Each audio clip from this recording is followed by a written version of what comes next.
Ogie, you ready? Rick, you ready?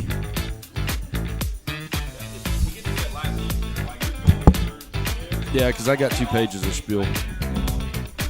Okay. Oh, yeah, link is up. Is it on YouTube? Okay, hold on.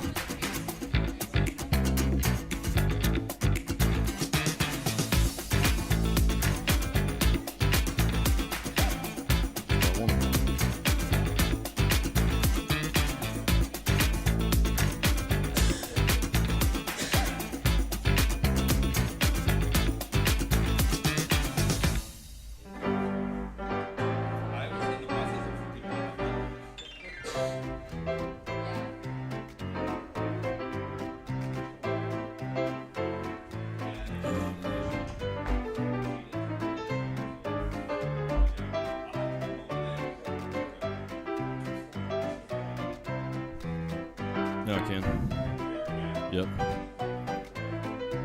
Hang on 1 second.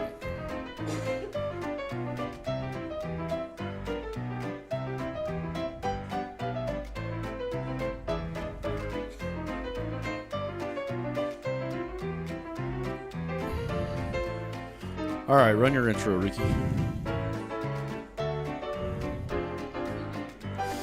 He always starts like on the field, and then he comes to this inside camera, so. Don't come to me for a minute, because I got to read several pages of crap here.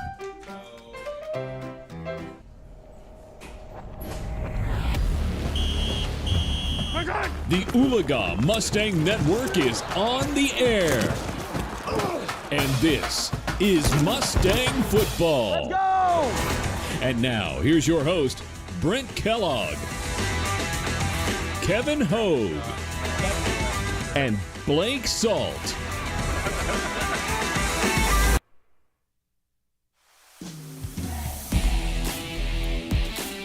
The year was 1909, and Raymond was born in Washington County, Kentucky, the son of Thomas and Lucetta.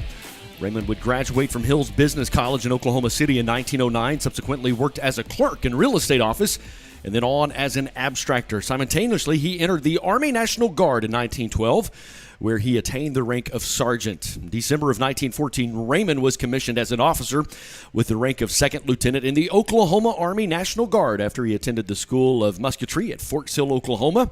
He was promoted again the next year to the rank of first lieutenant following the Pancho Villa expedition in 1916, where he served time and duty on the Mexican border. America would then enter the World War I. And April 6th of 1917, and during the war, Raymond served as a machine gun company commander with the 36th Division on the Western Front with the American Expeditionary Forces under General John Pershing until 1919.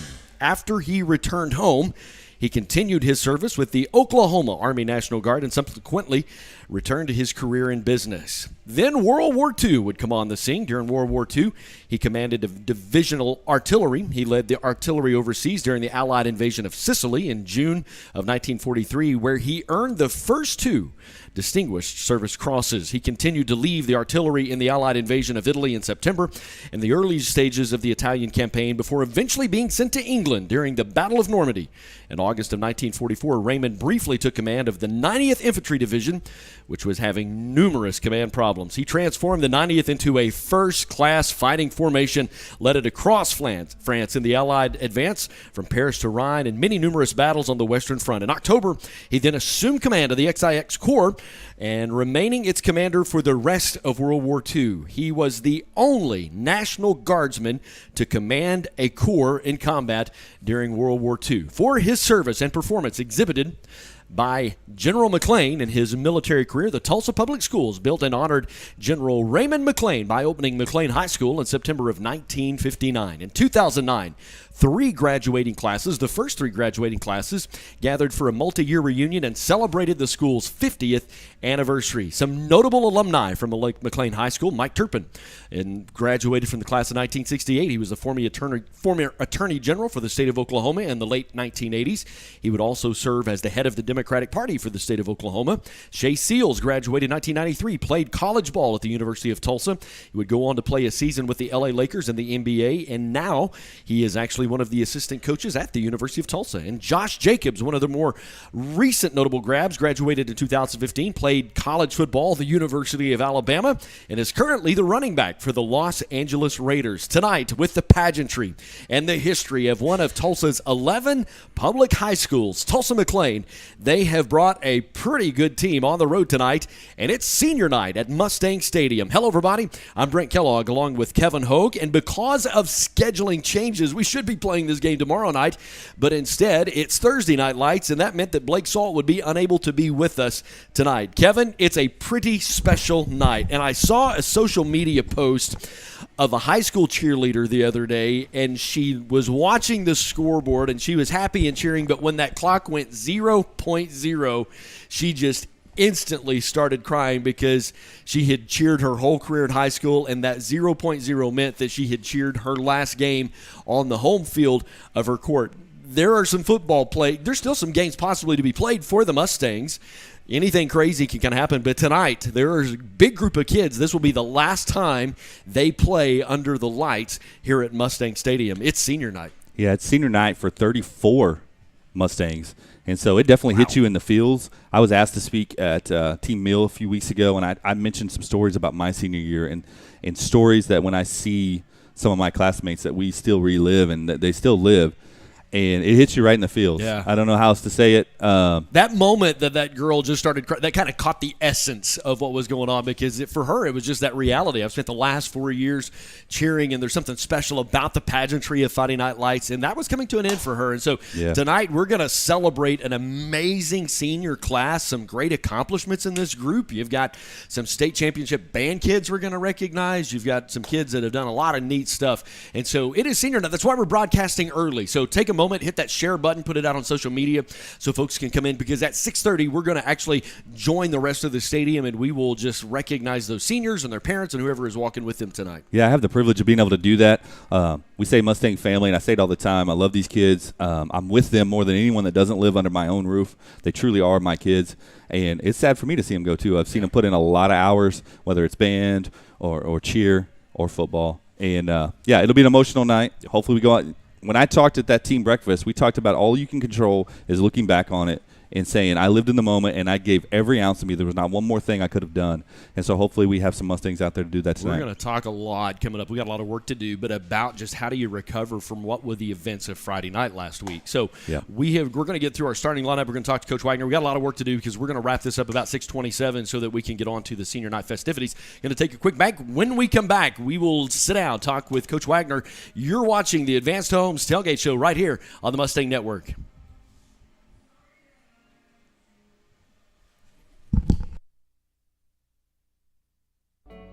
Family, it's bigger than bloodlines, stronger than DNA. It's the circle we draw around the people that matter, the people we care about and care for, the folks who inspire us, guide us, root for us. Family means finding common ground, rolling up our sleeves, and making our way side by side. Armstrong Bank, strength runs in our family. At Raising Cane's, we're huge football fans, but we're also fans of over 30,000 other partners in the communities we serve. When you order our hand-battered chicken fingers, you're also supporting your hometown. Raising Cane's Chicken Fingers, one love.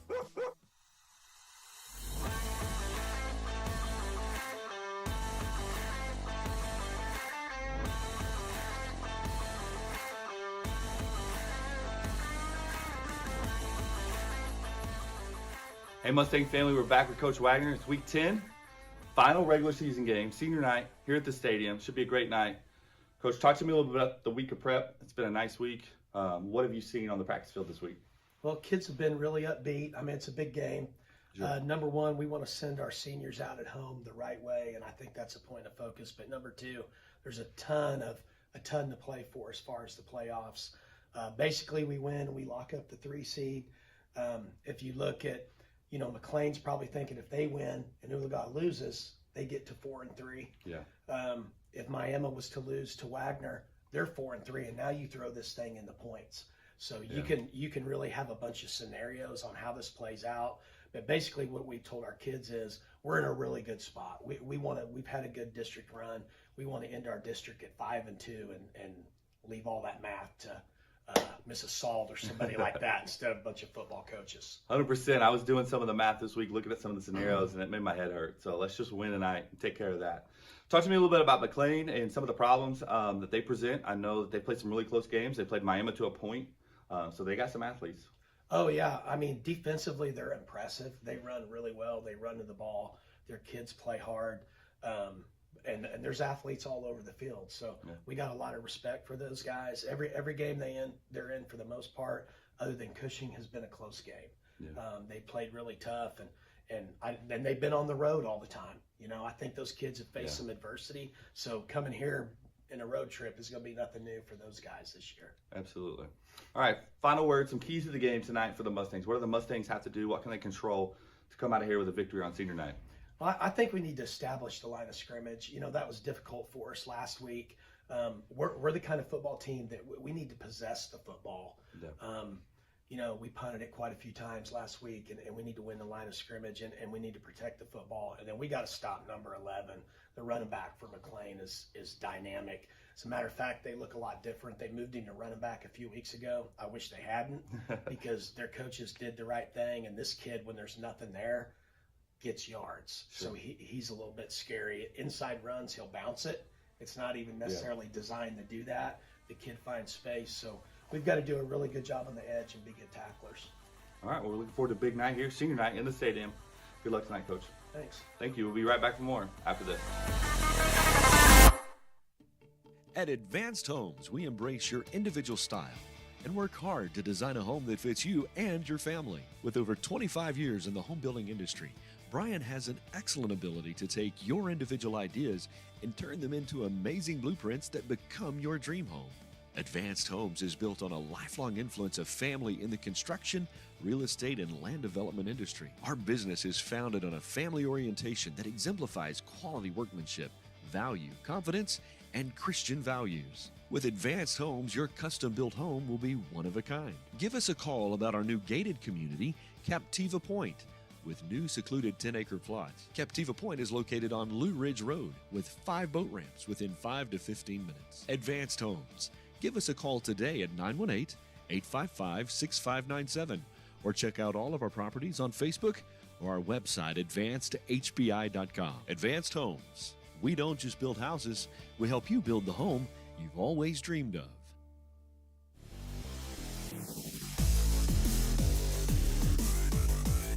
Welcome back to Mustang Stadium. Hello, everybody. I'm Brent Kellogg, and it's Thursday Night Lights because of the weather that is coming to the Tulsa area. I think most every high school in the area changed their schedule to playing games tonight, so that's why that YouTube notification might have popped up that the Mustang Network is live and on the air. Kevin, I got to be honest with you.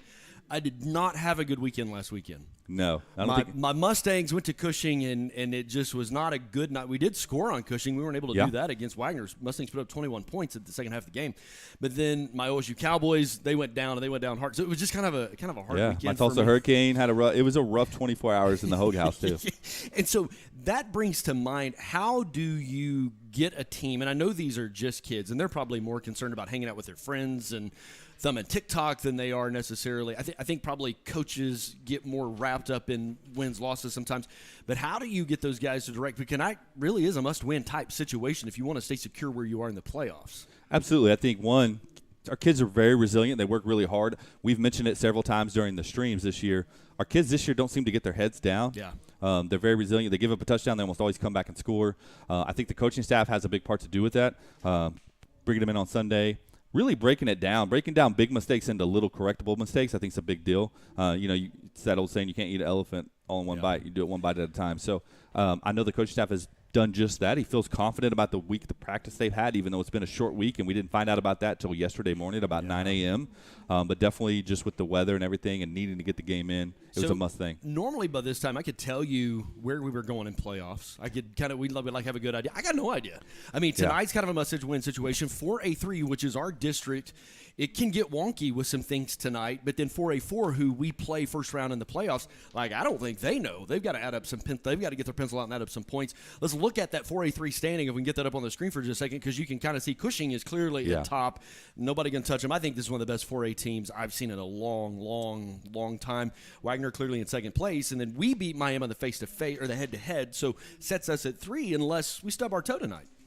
Yeah, really, there's, like you mentioned, there's 2 different scenarios. There's one for 4A3 and there's one for the crossover district, and they're both very complicated. I think, as you mentioned, 1 and 2 has kind of solidified itself. But 3, 4, 5, and obviously at home, only 4 make it. So I sat down with a pencil. You're doing the plus 15, the minus 4, the plus 15.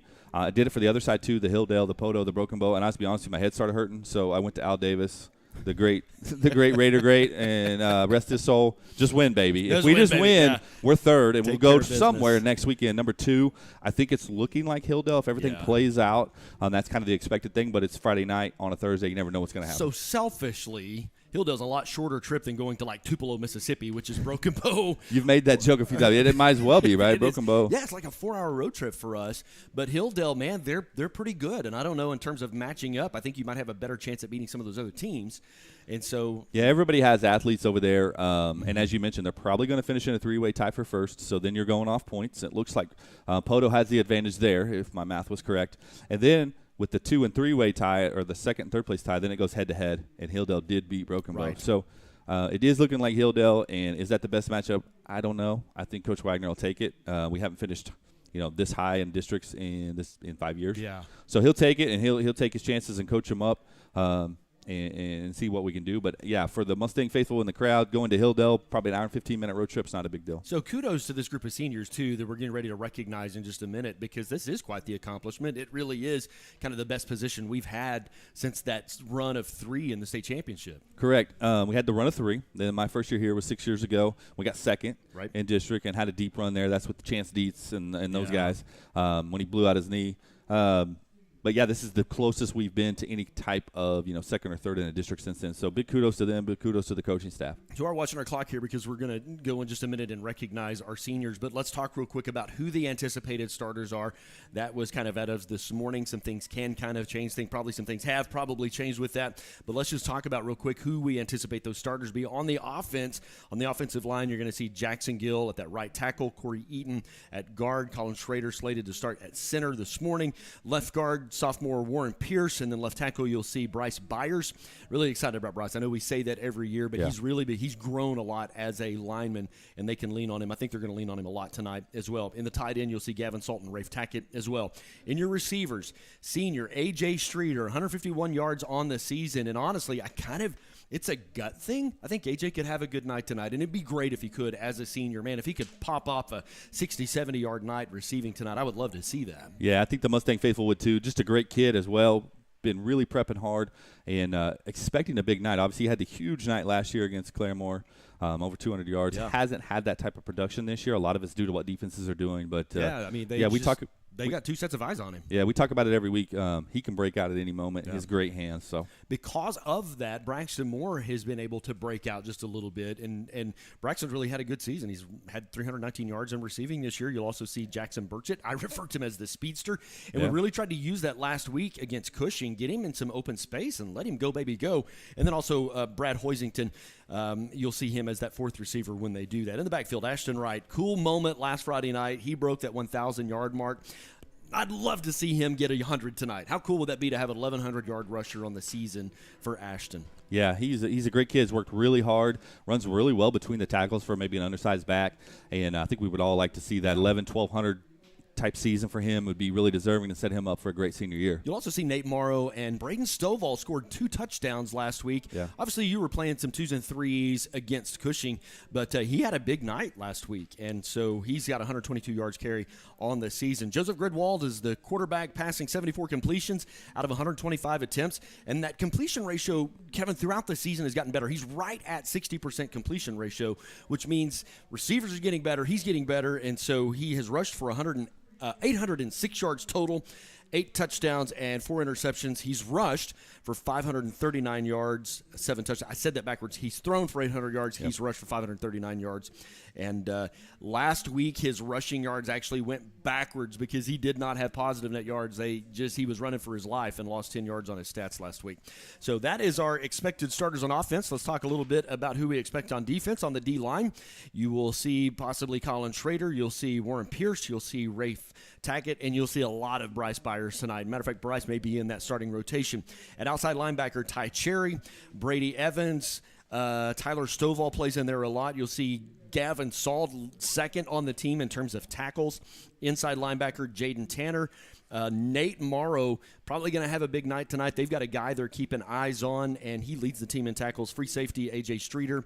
And then your corners are Ashton Wright and Brad Hoisington. You'll also see Jackson Burchett and Braxton Davis. When we come back, we're going to talk about some other stuff. We're also really going to recognize an incredible group of seniors. I can see them lining up down there, which means you've got to go do some duty. And so we're going to take a timeout. When we come back, we're going to join the whole stadium and celebrate our seniors tonight. You're watching the Advanced Homes Tailgate Show right here on the Mustang Network.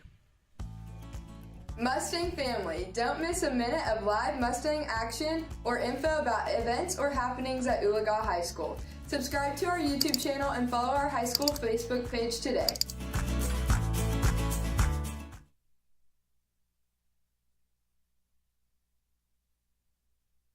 Here at Oologah High School, we have a rich tradition of things we're proud of, both inside and outside of the classroom. Like our presidential scholar, 2018 grad Jamie Morara. And our 15 Oklahoma Academic All-Staters. Our 32 team state championships. And our 151 All-State athletes. And our 116 individual state champions. And our 32 American FFA degree recipients. And our 112 state FFA degree recipients.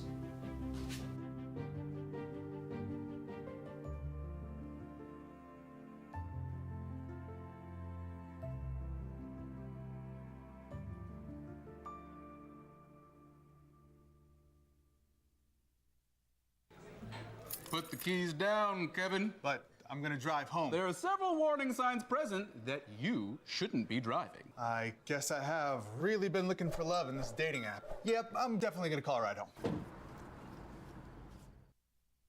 RCB Bank is community. RCB Bank is friendly customer service. RCB Bank is trusted. RCB Bank is here to help.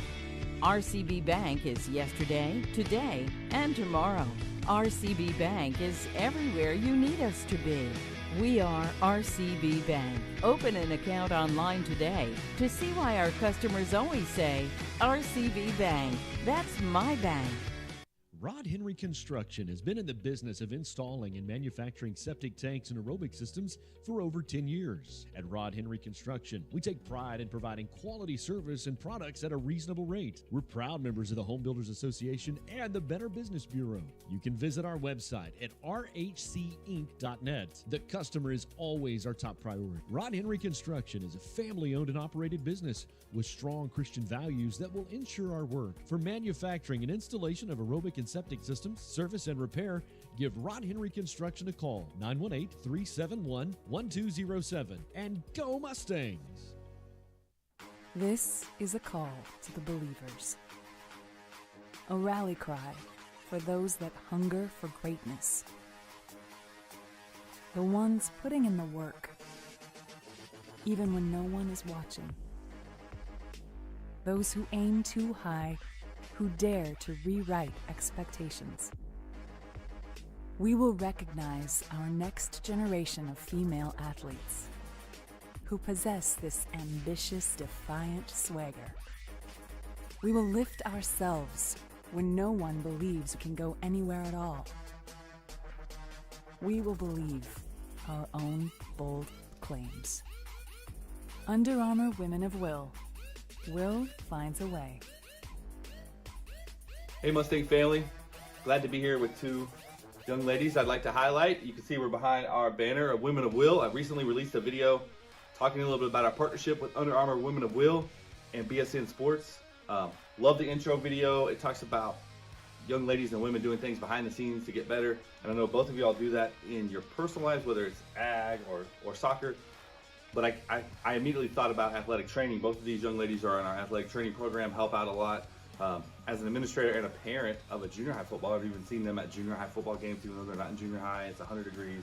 So really appreciate you guys. So why don't you tell everybody at home, name, grade, and all the great things you're involved in. I'm Kendra Wake. I'm a senior and I'm a swimmer. I play soccer and do football training. Yeah, so super busy, right? Very busy. Yeah. I'm Liberty Miser. I'm a sophomore. I'm in ag and I am involved in athletic training. Yep. And both of you do a great job. I know, like I said, you're not just athletic training, which consumes a lot of time and a lot of your summer, because you're up here in the summertime, but you're involved in your own things too. Like you mentioned swim and soccer, and you mentioned showing. I know how much time goes into that. So couldn't think of two better people to highlight in our first Women of Will segment. Appreciate you joining us. We'll be right back.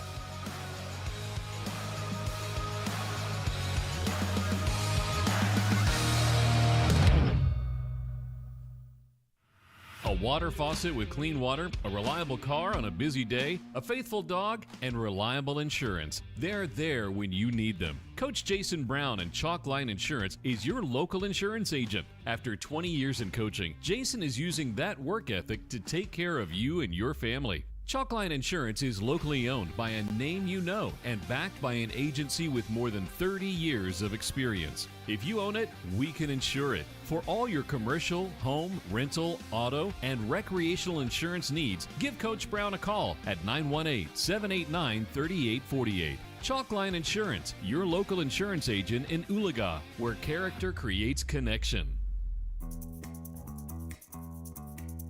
Mr. Bo Barrett. Bo is the son of Tommy Barrett and Jamie Anderson. He has attended Oologah Public Schools for 14 years and played football for 1 year and baseball for 4 years. Bo plans to go to college for fishing, and he would like to thank his mom, dad, and Coach D. Bo Barrett.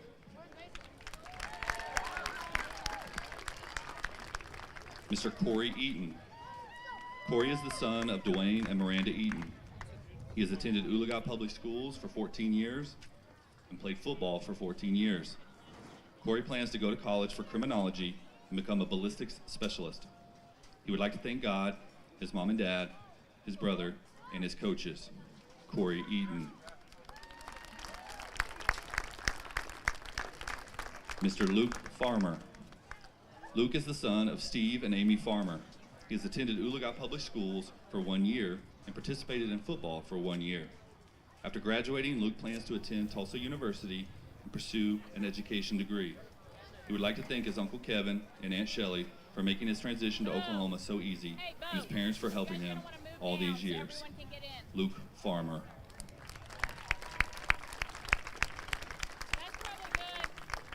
Joseph Griswold. Joseph is the son of James and Joelle Griswold. He has attended Oologah Public Schools for 12 years. Joseph has played baseball for 14 years and football for 6 years. After high school, he plans to play baseball in college and pursue a degree in geology. Joseph would like to thank his parents, and especially his dad, for teaching him work ethic and always supporting him. Joseph Griswold.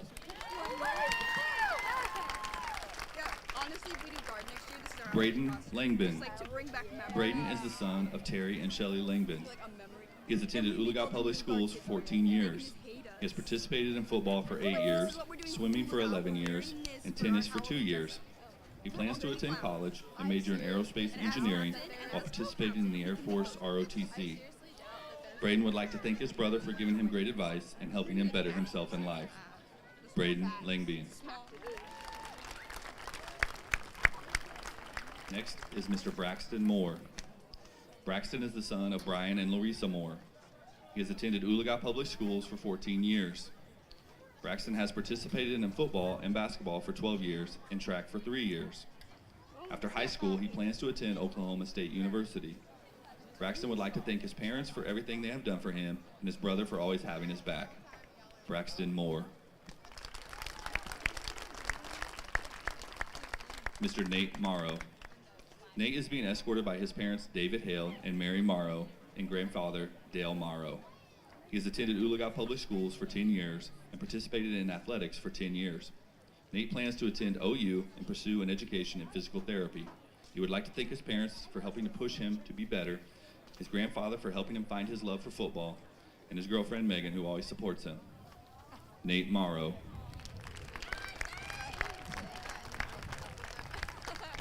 Mr. Colin Schrader.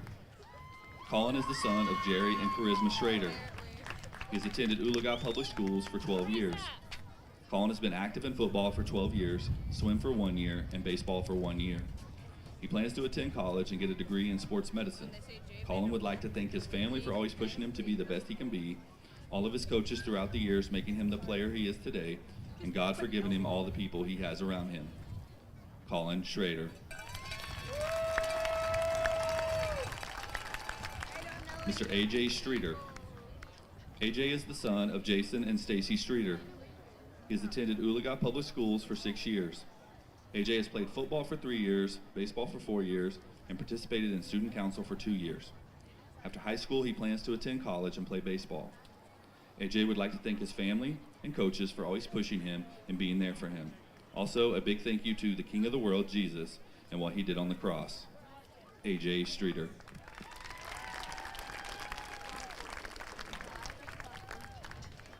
Christopher Tryon. Christopher is the son of Jeffrey Tryon and Melissa Tiger. He has attended Oologah Public Schools for 14 years. Christopher has played football for 10 years, baseball for 14 years, and wrestled for 4 years. He plans to attend college after graduating high school. Chris Tryon.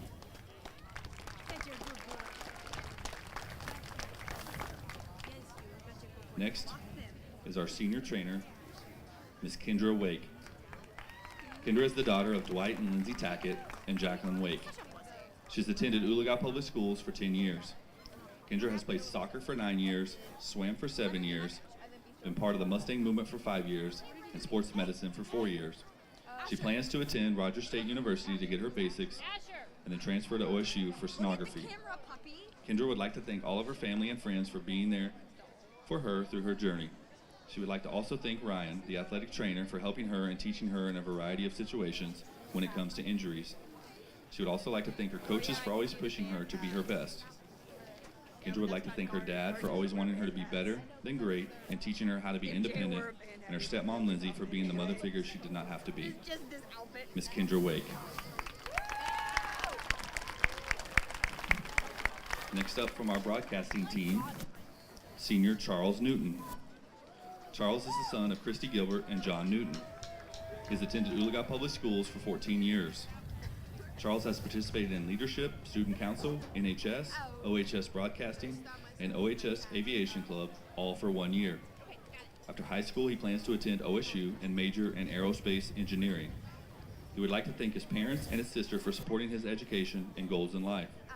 He would also like to thank Rick Fisher for giving him the opportunity to work for the IT department at school, and Mr. Hogue and Brent Kellogg for bringing him on the broadcasting team. Charles would like to also thank his best friends, Brett and Braden, for inspiring him to succeed inside and outside of school, and Mrs. Conley for making him a leader in the student council. Charles Newton. Also from the broadcasting team, Senior Brett Wigginton.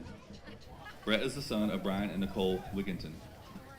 He has attended Oologah Public Schools for 13 years. Brett has participated in broadcast team for 4 years, NHS for 2 years, tennis for 2 years, and the aviation club for 1 year. He plans to attend either OU or OSU to pursue a degree as a professional pilot. Brett would like to thank his friends and family for their unconditional encouragement and support. He would also like to thank Mr. Hogue and Brent Kellogg for all the experiences and opportunities they have provided him. Mr. Brett Wigginton. Next up, our seniors from the cheer squad. First up is Agley LeSueur. Agley is the host daughter of Joe and Eve Coster and is escorted by Coach Melissa Fisher. She's attended Oologah Public Schools for 1 year and is participating in cheerleading. In France, she has done acrobatic gymnastics for 10 years. After her year here, she plans to go to college and maybe come back and settle in the USA. Agley would like to thank her host family and parents for allowing her to live this incredible experience, and Coach Melissa Fisher for everything she does for us and giving her a chance. Agley LeSueur. Next is Brianna Ray. Brianna is the daughter of Jason and Jennifer Ray. She's attended Oologah-Talala public schools for 5 years. Brianna has participated in cheer as the basketball cheer captain, yearbook as the editor, in leadership for 2 years, and student council for all 4 years of high school. She plans to go to college in the state and pursue a job in the medical field. Brianna would like to thank God, her entire family, and all of her best friends. They have been her biggest supporters, always been there for her when she has needed them most, and have shown her overwhelming amounts of love. Brianna Ray. Jade Tabanow. Jade is the daughter of Alan and Carrie Aberley. This is her first year at Oologah Public Schools as an exchange student from France. While here, she has participated in select choir and cheer. Jade isn't sure what she wants to do after her year here, but she knows that she wants to help kids, women's rights, and travel as much as she can. She would like to thank her host family for all they have done to make her feel at home, Melissa Fisher and Mrs. Lothar for allowing her to live all of these moments and make memories. Finally, she is very grateful to her family, Nadine and Sophia Lone, without whom none of this would be possible. Senior Jade Tabanow. Kaylee Weir. Kaylee is the daughter of John and Julia Weir. She's attended Oologah Public Schools for 10 years. Kaylee has been active in FFA for 3 years, BPA for 2 years, and drama for 1 year. After high school, Kaylee plans to get her basics done and get a psychology degree. She would like to thank her parents, friends, and Mrs. Dinslow, and of course, her cats. Kaylee Weir.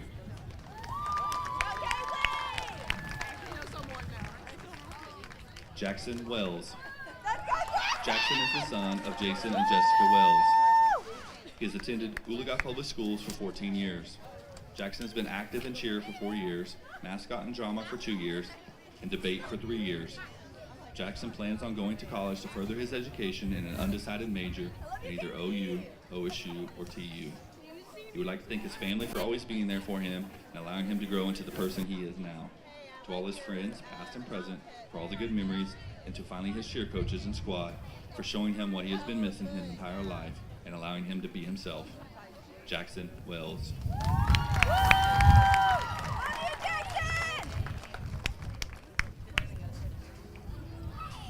Representing band is Miss Cora Aldridge.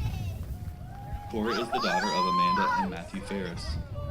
She has attended Oologah schools for 2 years and participated in band and choir. Cora plans to attend TCC and major in secondary education. She would like to thank her friends, mom, and stepdad, and her boyfriend Ethan for being there and pushing her to be her best. She would also like to thank her best friends Caitlin for supporting her and giving her so much of her attention every day. Cora Aldridge.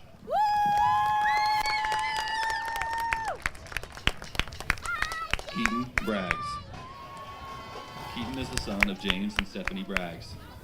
He's attended Oologah Public Schools for 7 years. Keaton has been a part of the academic team for 4 years, soccer team and debate team for 1 year, and band and jazz band for 2 years. He plans to attend OSU for biochemical engineering after high school. Keaton would like to thank every teacher who has dealt with him or indulged his questions, and his parents for trying to deal with him. Keaton Braggs. Elijah Branson. Elijah is the son of Robert and Amber Branson. He's attended Oologah Public Schools for 14 years. Elijah has been in band for 7 years and jazz band for 5 years. He plans to get a computer software degree and become a software developer. He would like to thank his parents and grandparents for always being there for him.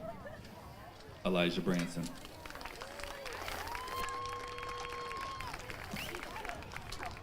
Hannah Brunn. Hannah is the daughter of David and Jennifer Brunn. She's attended Oologah Public Schools for 10 years and been in band for 7 years, as well as track and jazz band. Hannah plans to attend college at RSU and figure out her plans from there. She would like to thank each of her parents for pushing her to try harder and her boyfriend Jacob for picking her up when she is down. She would also like to thank Mr. Matthews and Mr. Smith for their love of music and her coaches for making her the athlete she is today. Hannah Brunn. Connor Edens. Connor is the son of Troy and Laurel Edens. He has attended Oologah schools for 9 years. Connor has been in band for 7 years and jazz band for 6 years. He plans to further his education at OSU and major in the music industry. Connor would like to thank his parents for always being there for him and helping him so much throughout school. Also to Mr. Matthews and Mr. Smith for fueling his love of music and making all of high school worth it. He will miss them and the band. Connor Edens. Shane Edens. Shane is also the son of Troy and Laurel Edens. He has attended Oologah Public Schools for 9 years. Shane has been in band for 7 years and jazz band for 5 years. He plans to attend OSU and major in mechanical engineering. Shane would like to thank Mr. Matthews and Mr. Smith for being there with him and cultivating a love of music that will never die. He would also like to thank Preston Stovall for being the best drum major ever and his parents for always supporting him. Shane Edens. Dugan Gibson. Dugan is the son of Amanda Gibson and has attended Oologah schools for 11 years. He's been in band for 7 years and jazz band for 6 years. Dugan plans to attend OSU and play in the marching band, jazz band, and other ensembles while trying to study and get his doctoral degree in musical education. He hopes to teach music at the collegiate level. He would like to thank his mom for always taking care of him and his sister for always being there to talk, as well as funding and supporting his musical career. He would also like to thank Mr. Matthews and Mr. Smith for being amazing educators and giving him the resources necessary to be a great musician. Dugan Gibson.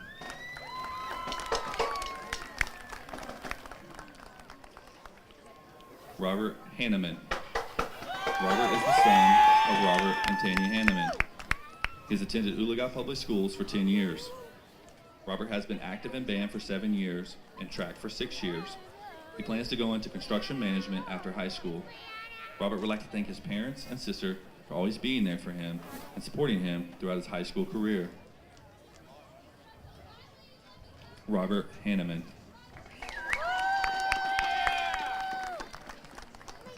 Next up is Miss Brianna Hardy. Brianna is the daughter of Deanna Hardy and has attended Oologah Public Schools for 11 years. She's been in band for 4 years during her high school. Brianna plans to get a degree in equine studies and work with all ages in therapeutic horse riding lessons. She would like to thank her mom for being there, Clayton for picking her up when she is down, and God for putting her in the right class. Brianna Hardy. Lily Humphreys. Lily is the daughter of Carrie Chappell and Mike Humphreys. She's attended Oologah Public Schools for 6 years. Lily has participated in band for 6 years and choir for 5 years. She plans to attend Oklahoma State University and major in elementary education. Lily would like to thank her family and friends for always supporting her dreams. She would also like to thank Mr. Matthews and Mr. Smith and the band for being the best 4 years and making her days better. Lily Humphreys. Devin Lines. Devin is the son of Angela Gallo and has attended Oologah Public Schools for 13 years. Devin has been active in band for 7 years. He plans to attend either a military or college to continue being in the band. Devin would like to thank his mom for helping him through high school, his girlfriend for being there for him, his little brother, Mr. Matthews, Mr. Smith, and Dalton for helping him through his senior year. Devin Lines. Caitlin McClain. Caitlin is the daughter of Christy Wolf and has attended Oologah Public Schools for 10 years. She's been in band for 7 years and choir for 3 years. Caitlin plans to attend Tulsa Tech and get her EMT's license. She would like to thank her mom for always being there for her Aunt Haley and her crew for being patient and understanding, her friends for always supporting her and having her back, and Cora for getting her through these last 2 years of high school. Caitlin McCausland.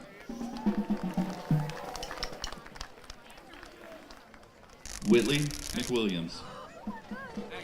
Whitley is the daughter of Christina Dobbs and Brandon and Stacy McWilliams. She has attended Oologah Public Schools for 6 years and participated in band for 2 years. She would like to thank her siblings and parents for always pushing her to grow more. Whitley would also like to thank her friends for making high school such an unforgettable memory. Whitley McWilliams. Sean Roberts.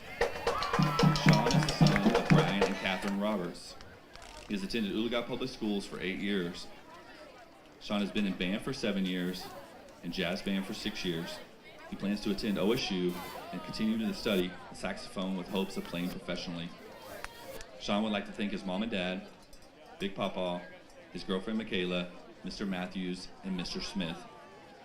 Sean Roberts.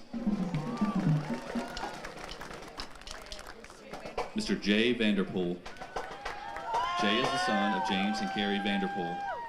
He has attended Oologah-Talala Public Schools for 14 years. Jay has been a member of the band for 7 years, choir for 3 years, and drama for 3 years. He plans on attending Pitt State or Missouri Southern to major in marketing while trying to minor in music. He would like to thank his parents and siblings for being there and pushing him to strive for bigger goals. Mr. Matthews for making him better, more responsible adult, and to his friends for getting him through the highs and lows that life has thrown at him. Jay Vanderpool. Seniors, I personally would like to thank you for a great 4 years. You have made my job easy. You make my job enjoyable, and I love coming to work. I appreciate each and every one of you. Mustang family, can we give them one more round of applause to our seniors, the class of 2023.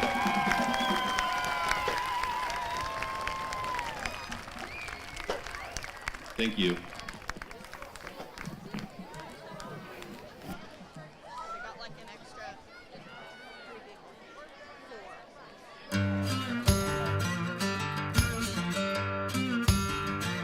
Hello, Mustang family. Like most schools across the state, we are in need of more bus drivers, whether you're a full-time bus driver or just a part-time bus driver. If you're interested, you can contact Jeff Cluck at the number below, and he will give you the details on how to get certified to drive a bus. Also, bus drivers, their starting rate of pay is $19.20.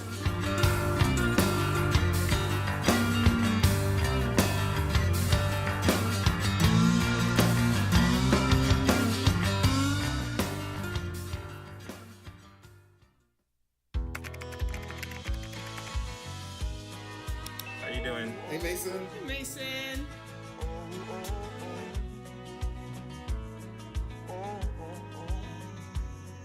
Thank you. A place to make my own, a place that I call home, this place that I call home. I tell my son, I love you every single day. I love you. Now, my dad has never said that to me. Not because he doesn't love me, but because culturally it wasn't comfortable for him. Now that he's a grandfather, he says, I love you to my son every time he sees him. My advice to all the fathers out there, forget the cultural restrictions. They grow up way too fast for you to waste even a single precious moment.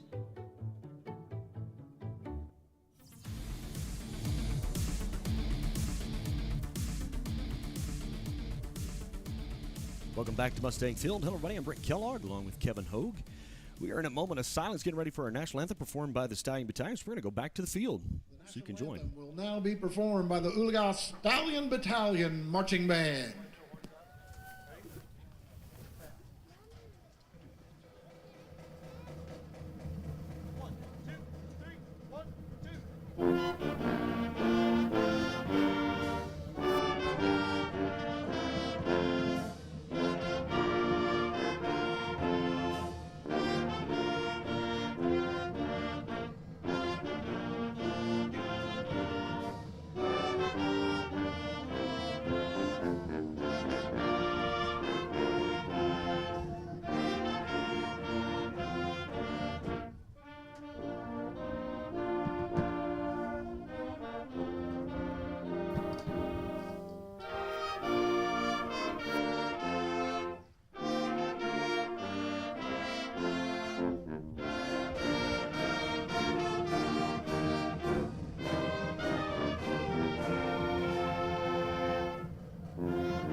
That is the national anthem performed by the Oologah High School Stallion Battalion. Hello, everybody. I'm Brent Kellogg along with Kevin Holt. Because of the schedule change that has taken place this week due to weather, so maybe why in the world are you guys playing on Thursday night instead of Friday night is because there is some crazy weather that is forecast for tomorrow. They're talking about tornadoes and hail and all that. And I don't know about you, but I would just rather play on a night when it's not doing all that. And so anyway, tonight, and we have moved all of that to tonight. Tulsa McClain was willing to accommodate that and all that. It was either that or play on Saturday, and there's so many different competitions. We wouldn't have our band on Saturday. We wouldn't have our cheerleaders on Saturday. We wouldn't have our student council on Saturday. There's a lot of stuff going on. And so tonight we opted to play. So we're getting ready for the captains to come out. You have been watching senior night and the senior festivities as we have recognized just a bunch of them. That was the voice of Kevin Hogue, our high school principal. Had the opportunity just to appreciate each senior and appreciate their parents. And it's been just an incredible 4 years. This class has done some remarkable stuff. We have two on our broadcast team, Brett and Charlie. We talk a lot about these guys, and I don't know what I'm going to do next year. I don't know how to punch all those buttons, so I'm going to have those guys. Anyway, so let's talk real quick about what the Mustangs need to do tonight. There is a athlete on the other side of the ball that plays for McClain, number 11, Dennis Nolan, and they have him slated as a wide receiver, but they're going to use him a lot in several different places. They've moved him a little bit in their formations, and so he's a guy. Like, he can flat get up and play and move around and do some stuff. So the Mustangs make sure they have to have an eye on him. So being strong defensively is what the Mustangs are going to need to do, and so a lot of that's going to fall on that front defensive line to shut down any run game. Your corners are going to have to be strong. But I think the offense for the Mustang, it's an old adage we use in football talk that a good offense is your best defense. Just keep the ball away from Tulsa McClain. And so let's move the chains, just grind it away. If you can get that 3 and 4 yards on that first down and get yourself in a second down and short, the Mustangs can just kind of dominate the offensive side of the ball and keep the ball out of McClain's hands. I think you give yourself a really good opportunity to win tonight. The Mustangs have been successful in doing that. Ashton Wright averages like 6.2 yards per carry. He's just amazing. When even after that contact, when he falls, he just has a way of kind of falling forward. So you can see that the Mustangs will receive the ball to get the game started as we're kind of following the activities that are down on this field. And so the Mustang offense will be the first thing that you see as they come out on the field tonight. So let's talk about who you got. And Kevin and I, he's detained at the moment, but Kevin and I were just kind of wrestling. And so for me, I really do think that Ashton Wright's got to have a big night tonight. I think we want to get back to a dominant running game. Last week at Cushing, it was just kind of a tough setting. It was just kind of a tough go. I think that Cushing football team is one of the best that you've seen in 4A. I've talked to some of the fellow broadcasters in this region and some of the guys that play in our district. And, man, we anticipate Cushing to make a run through the playoffs. And certainly we would love to. It's competitive here, but, man, we're somewhat of a family in 4A3. So if it's not us, we'd love for it to be someone that's in 4A3 to win the go ball. And they were just dominant. The Mustangs were able to do some stuff later in the ball game. Obviously, you're dealing with some 2s and 3s on the depth chart. Braden Stovall was able to score a couple of touchdowns. We passed for a touchdown in the fourth quarter as well, so at least to get some points on the board.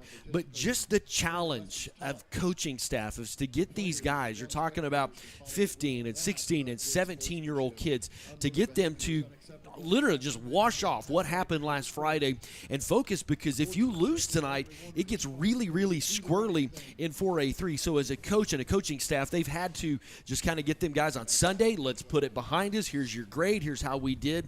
Now let's focus. And on top of all that, they lost a day of practice because it's a short week. We didn't know we were losing a day of practice until yesterday, I don't know, mid-morning. And so I think everybody's willing to play the game tonight because of the weather, but also you kind of had to change your coaching schedule and change some of your rhythm in what you do. So, Kevin, I took Ashton Wright on who you got. So, handoff ball to you. Who you got for the MVP tonight? I'm going to go with JoJo Griswold. Just watching him in warm-ups, I changed my mind. I think he's going to have to be a big part. I think it's going to be a big part of the running game, big part of the passing game. He's going to have a hand, probably on defense too, if we're going to come out tonight with a victory. You will see JoJo on defense. They like to rest him. Obviously, you don't want your quarterback to take any unnecessary risk.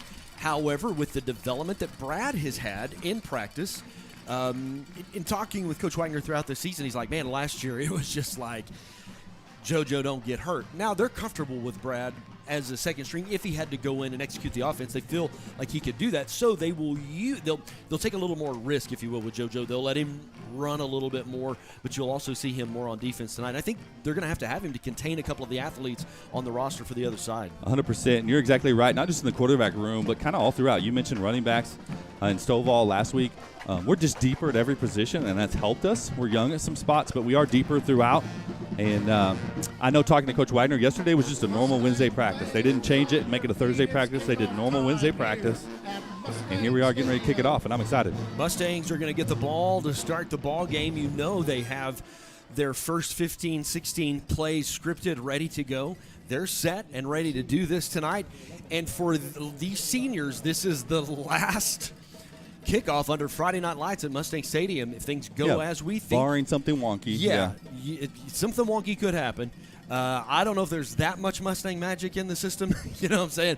But something could happen. But more than likely, we will be on the road next week, possibly with Hilldale. But again, 4A4, that crossover district, they've had some wonky stuff too. And so who knows what's going to go on down there. And I'm just telling you tonight, Hogue, we are leading the league in flies in the press box.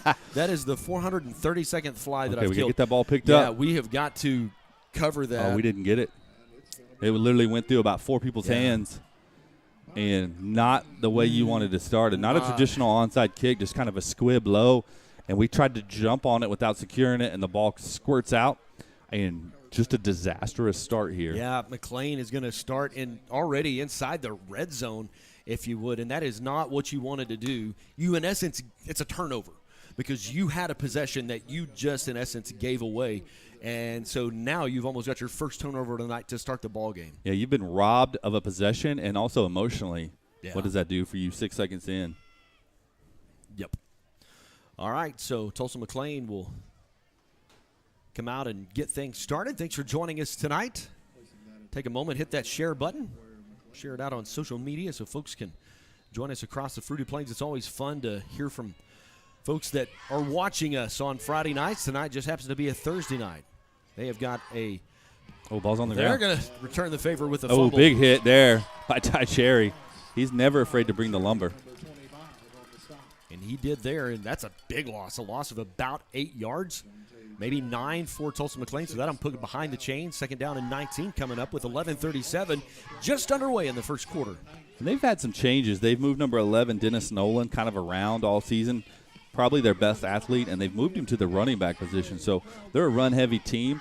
That being said, they can definitely pass the ball, but definitely a great start. We want to keep them second and long, third and long, and make them very predictable.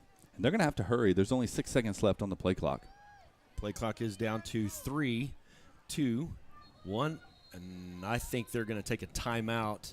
So we're going to take a timeout as well. We'll be back with more right after this. The black truck?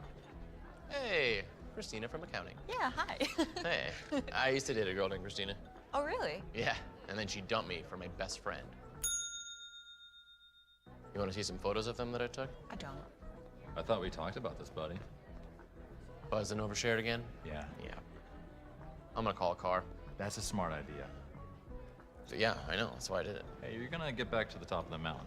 Does that mean I'm gonna get back with Christina? No. Oh.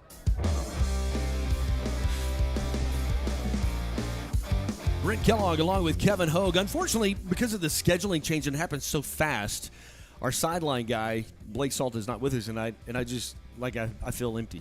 Yeah, we love Blake. We love I've Blake. known Blake for 6 years, and he's a big part of it. Obviously, love his family. He is growing into an adult on us. Yeah, he's getting ready to graduate from the academy. He said we couldn't talk about it. Oh. So, anyway, excited for him and for his future. Tulsa McClain, second down, 19. Ball spotted down at the 34-yard line. The Mustangs have 4 down linemen. Again, another low snap. And I think just because of the timing of that, the Mustang defense is able to react. They're going to say no gain on the play. I know they sacked him way behind, but his forward momentum got back right to where the line of scrimmage is. So that's going to bring up another third down and long. Yeah, and they look like Jaden Tanner meeting him in the hole. One of our great linebackers. Our linebackers have a lot of tackles, which has led to some good results this year. Obviously, defense plays with great emotion, and here we are on a quick change of possession, looking to go 3 and out. Big Big play here for the Mustangs. Jonte Timms is their quarterback. He is a junior. He has that number 11 in the backfield. Yep, I saw some guys jumping, so they're going to false start it.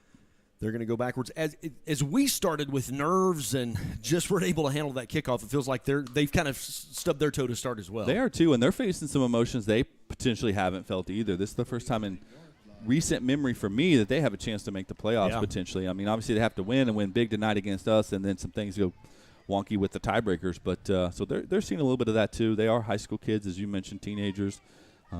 And no one's perfect. We all make mistakes. So. 3 receivers to the far side. They've got 1 receiver to the near side. Mustangs just have 3 down linemen. They're still going to bring some pressure. Just going to throw it up, make a play on it.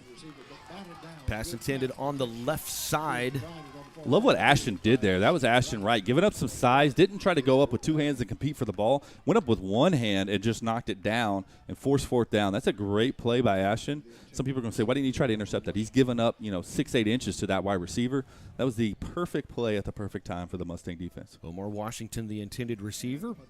Mustang defense will hold them to 3 and out. So you kind of recovered yourself because you gave them a gift. You gave them the ball in the red zone, but you only moved them backwards. A.J. Streeter is back to receive in a high snap. Mustangs have a chance. Get him. Yeah. How Great about job that? there. Met by a host of Mustangs. Rafe Tackett will get the credit for that tackle. And Coach Wagner is fired up. That is a great possession. They got the ball at the 25. In the course of 4 plays, lost, I think they're going to say 23 yards, 24 yards. As good a start as you can get on defense, Brent. Throughout this season, and we're game 10, I have just learned to trust that defense. That really has been a strong suit for us. Don't get me wrong, we've had a solid run game, but that defense has just at times come through in big moments. And here they just established this game as like not in our house. All right, Mustangs. JoJo's going to run it around to the right. Going to make a cut back up in the inside. You'll see a flag thrown typically where that's a holding. We'll wait to see what the call is, but he picked up about 6 on that carry. They do say it is against the Mustangs, so that ball will come back. Yeah, and if you're wondering why they throw the flag in that manner, they try to throw it to the spot because that's a spot foul. They're going to go 10 yards from that spot. You're seeing the official mark it off. So it's not going to be 1st and 20, if you will, because it didn't come till down the field. But it was only 1 yard down the field because he started, so it's going to be 1st down at 19. Okay, there you go. Yeah. We started way back here. Okay. And holding is one of those difficult things. I know if you watch football, you watch a lot of football on Saturday, Sunday, you could probably call it every play. Yeah. You got to call the egregious ones outside the body, if you will, outside the numbers. Those things really would like to have some success in his first possession. High throw. High throw to the right side. Pass intended for Devin Shondell. You've seen him a little more in the offense. He had a couple of catches last week. Just a younger player for the Mustangs. Future is bright on the younger roster. And that will bring up a 2nd down and 19. Yeah, just got some quick pressure in his face. Quarterbacks don't like that and force the high throw, but you live to fight another day. We're leading the league in flies, I'm telling you. Now I got you in the game. All right, Joe Griswold going to scramble to the right. Got a receiver. Get back to the original line of scrimmage. Gavin Salt. Gain of 9 yards to bring up 3rd down and 10 for the Mustangs. I have a sneaky suspicion. Coach Wagner, like most coaches, pains him to punt. If we could get it to a 4th and 2 or 3, I think you'd see the Mustangs go for it here. Obviously, we want to get a 1st down right here, but get a big chunk of it. They're going to look at Coach Noble for another signal. 4 receivers in the set for the Mustangs. You've got Ashton Wright in the backfield. Now you got Burchett in motion. Actually going to help on a block. Going to get a screen pass over the middle. Not enough there. Yeah, that's a nice little middle screen. Well defended by the Titans. Ashton Wright was coming out of the backfield, the receiver. Kevin, I don't know if they're going to punt it here. I think he's in 4th down territory. Nope, he's going to bring Nate on, so it looks like they are going to maybe punt it away. I don't know. We're leaving JoJo in, so I think we're going for it. Or this is one of the things we see where he kind of flexes out and he punts it, perhaps. Or downwind, too, you have the option of probably taking the 5-yard penalty and it not hurt you. The wind's blowing brisk out of the south tonight. And there's 18 seconds left on the play clock. It's counting down. And a quick kick. Yeah. we can get down there and cover it. Yeah, it's going to take a Titan bounce and roll into the end zone, but if that could have had some backspin on it, you would have been set in good situation. So, just like that, the Mustangs, because of a penalty, man, you move the ball well, got that good first down yardage, but it's just hard to overcome an additional 9 yards to get that first down. Yeah, and I mentioned that wind. The wind is from right to left on your screen. That punt was kind of low and definitely had some pace behind it, but they're going to get the ball at the 20, no harm, no foul. Mustangs did a good job of flipping the field. If you remember, they started after we muffed that first punt or first kickoff at our 25. So for us to punt and they're going to start on the 25 is a big deal. It has been windy all day long. Sometimes that wind will die down a little bit after the sun goes down, but just because of the weather system and the weather pattern that's kind of circulating over Oklahoma, I anticipate, and actually I think there's a chance of rain even on in later into tonight. There is. 3 receivers in the set for the Titans. Here's that number 11. Handoff around the left side. He's going to gain 2. A good job there. That's the drill they practice in warm-ups. Coach will throw the ball or hand the ball off, and he wants all 11 running to the ball. Yeah. It's exactly what you saw there. You can't even call a number out. He was tackled by so many Mustangs. Dennis Nolan was the ball carrier. 2nd down and 8 coming up. At 7:58 left to play in the first quarter. We're tied at goose eggs. Funny story. Someone who I guess wasn't watching the weather messaged me and said, Kevin, why does it make the game safer to play on Thursday night rather than Friday night? And I wanted to make some jokes about less players getting injured on Thursday night because you don't ever play on Thursday night, but I didn't. The statistics there's far fewer players get hurt on Thursday night. 2nd down and 9, screenplay out to the outside. That'll be an incomplete pass intended for number 13. That's Mickey McCombs. Some great pressure. Yeah, sorry to interrupt you. Some great pressure by Brady Evans there. Forced that errant throw. He's a quick athlete, able to get in the way. I'm toying with at halftime, do we interview our camera guys? You know, they're seniors. We recognized them. Like, do we give Charlie an opportunity to get on the air and take stabs at us? Perhaps.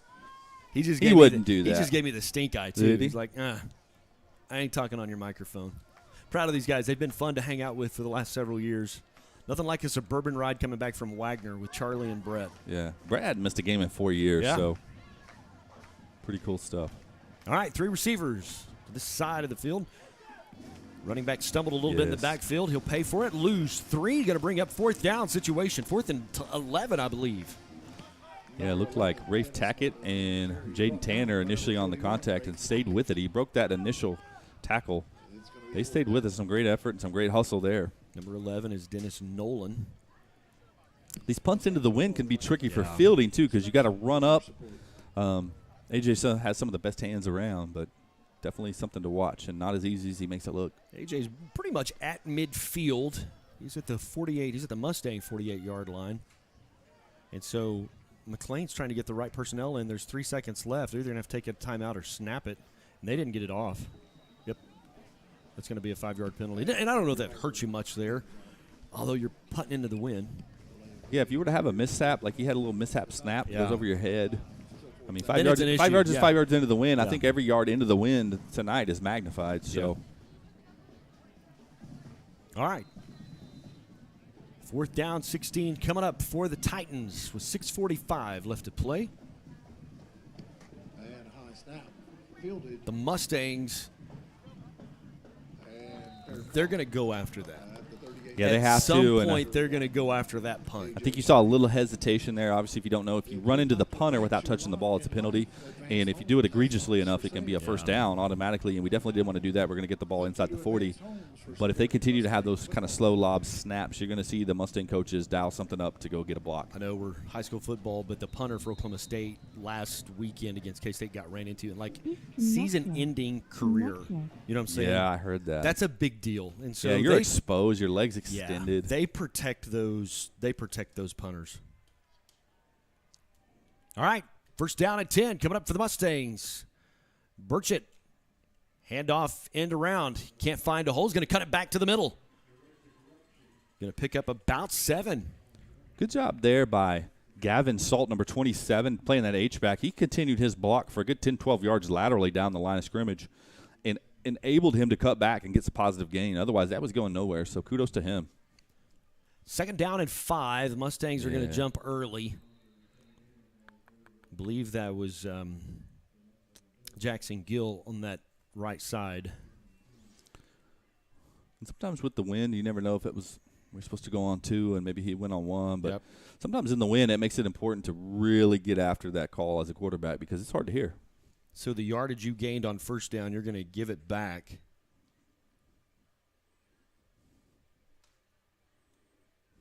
So 2nd down and 10.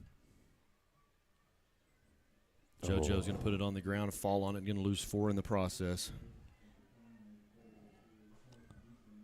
A little mix up there. Obviously, that's called a quarterback-running back mesh, where they mesh together, they come together, and you can give the ball or keep the ball. Maybe a little bit of miscommunication. Maybe Ashton saw some big eyes. Looked like there was a hole there. Kind of an old version of the option. Where it is. You're going to kind of make a read on the end and see what's there. See who wants to get hit the hardest.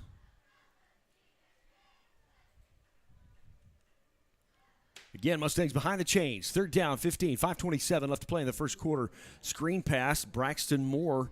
There's just nothing there. Mustangs are going to go backwards, lose another 5 yards. Yeah, they're all over it. Number 5, DeMar Washington, junior athlete for McClain, sniffed that out, and that's going to force a punt by the Mustangs. See if we can pin him deep with the wind. Yeah, so now you're kind of playing a chess match and playing that field position game. Mustangs do have the win, so you really don't want to put too much into it, or it'd be great if you could pin him inside the 10-yard line. Good snap. Low. Well, if it could angle out of bounds just like it did there, about the 17-yard line. Yeah, anything inside the 20 there is a bonus. Obviously, if you saw last time you kick it in the end zone, you're going to get it at the 25. So, an 8-yard positive there, if you will, by Nate. Ball be spotted down. 1st down and 10 from the McClain 18-yard line. 4:45. A lot of stuff going on tomorrow. If I say Friday Night Lights all night, I apologize. My internal clock is just unhinged. I don't even know what day it is. I know it's Thursday. On Saturday, we have a lot of stuff going on. We do. We have band is doing some auditions. They call it all school or big school, right. All state. Student council has their state convention. Choir has a thing. Cheers competing Saturdays. So it's great to get this game in because there's going to be a whole host of Mustangs that weren't going to be able to make it. Kind of a hybrid Wildcat, number 11, Dennis Nolan. He kind of just snatched it out of the air. Yeah, like, hey, I'll let me have it. So he'll gain about a yard and a half. Will bring up 2nd down and 9 for the Titans. So far, the Mustang defensive line and linebacking crew has been able to contain the high-powered offense of McClain and keep them to short gains and force them into those second longs, and we're sure like a 3-and-out right here because then they're punting into that wind we were talking about, and we're going to get another great field position. Yeah, and you've got 4 minutes to use the wind at your advantage because in the second half it will flip. Pass out to the outside. Yeah, that's hard to bring down. Number 13, Mickey McCombs, called his name already a couple of times tonight. 1st and 10 for McClain. And they've been relying on the run game, so probably appropriately so, giving them quite a big cushion on the outside, and that was a pretty easy pitch and catch there for McClain. So early in the week, before we knew the weather situation, it was just showing like a 50% chance of rain, then 60% chance of rain. And so there was some debate back and forth. Well, do we move it? Do we not move it? Because honestly, a wet ball game kind of favors McClain a little bit because they are a run-heavy team. They don't depend on the passing game. But then once you start talking about hail and you start talking about tornadoes, it was an easy call. They're going to get some movement, I think, on the offensive line. It's going to back them up 5 yards. Yeah, you're exactly right. We have senior night, 34 kids. You want the game to be contested appropriately, but also you want to be able to honor them and the safety of all the players and all the patrons and the coaches and the players from both sides. Was definitely at the center of that decision. We started discussing that on Monday, so some people are like, why did that get called yesterday? Well, both schools, both coaches, if you will, have to agree. We were trying since Monday, and then so both, and we spent a lot of time. I spent a lot of time in Amanda's office, Amanda May, our athletic director, talking about the rules. So prior to, I think both have to agree. After the fact, I think the home team kind of takes the lead on then when that, like then we would get to say, well, this is when we're playing. Correct. And so, not to say that I got the, but I'm just saying then we would be able to dictate. So if you're going to play that on Saturday, we would say when and how. And yeah, so, there were lots of scenarios. Yeah. Obviously, stay here Friday night until you get it in. Anytime there's lightning, I believe it's within 15 miles or 12 miles. 5. Talk to the officials beforehand. You have to evacuate the stadium, get the players in the locker room for 30 minutes. If there's another bolt, you do it again for 30 minutes. Clock starts over. You can stay till 1, 2 in the morning. That's happened. We were prepared to do that. Yeah. The makeup game then would be Saturday at noon. And initially it was looking iffy. So lots of scenarios were discussed and played out. Oh, ball's on the ground. Fumble on the ground. The Mustangs Yes, are going sir. to fall on it. First down and 10 for Oologah. Number 59 for the Mustangs on top of that. We don't have a 59. Tyler Stovall. So we are in our Navy, which if you're watching at home and you're like, why are we wearing Navy and not royal blue? So Navy used to be the color. Yes. When you were in school? Back in the day. Looks great, by the way. Love it. This is that vintage look. Like when they came out tonight, baby, I went back to 1991. You know what I'm saying? Yeah. I know these were purchased. The story I heard back when Brock Martin was in school, they dressed him up in it. It was a surprise to this team, and he came out dressed in it, and they got fired up. And Handoff up the middle, Ashton Wright. He's down to the 10, knocked down at the 9-yard line. First down and 10 for the Mustangs. Good job. And the first time you see that Mustang offensive line really open up a big hole, and they're going to go quick. First down and goal. Ball spotted at the 9-yard line. 3 receivers in the set for Oologah. They'll check back to get the call. JoJo going to change the play. Got a tight end on this side. Handoff again to Ashton Wright. Going to break a tackle, fall forward. Maybe a gain of a yard. Yeah, and you saw number 5, DeMar, or is it Omar? Omar Washington, again, we called his name several times on defense. He's firing in there from the edge. 2:44. The clock is counting. Left to play in the first quarter. Mustangs have the wind as an advantage for the next 2 minutes and 40 seconds. It's a strong breeze out of the south. Titans show blitz, and, man, they got it. Number 2 blew through that line. Chris Richards knocked Ashton Wright backwards, lost about 4 yards on the carry, maybe 5. They're kind of taking a page out of that Wagner playbook. They're going to bring 8, 9, and they're just going to single you up on the outside. They're going to say, our athletes are good enough to cover it, and we're going to have to loosen it up. That's where some of those wide receivers are going to have to go up and compete for the ball. But they're bringing everybody right now. 3rd and goal. From the 14-yard line, Joe under pressure. Man, they're just fast, so the Mustangs are going to have to figure out how to protect him. Omar Washington again in the backfield for the Titans. And what do we do here? It's 4th and goal. And we've talked about we have not kicked a field goal all season. Mustangs are going to take a timeout. We'll take a timeout as well. Be back with more right after this. There's so many rewards in life. You coming into our home was one of the greatest rewards we could have ever had.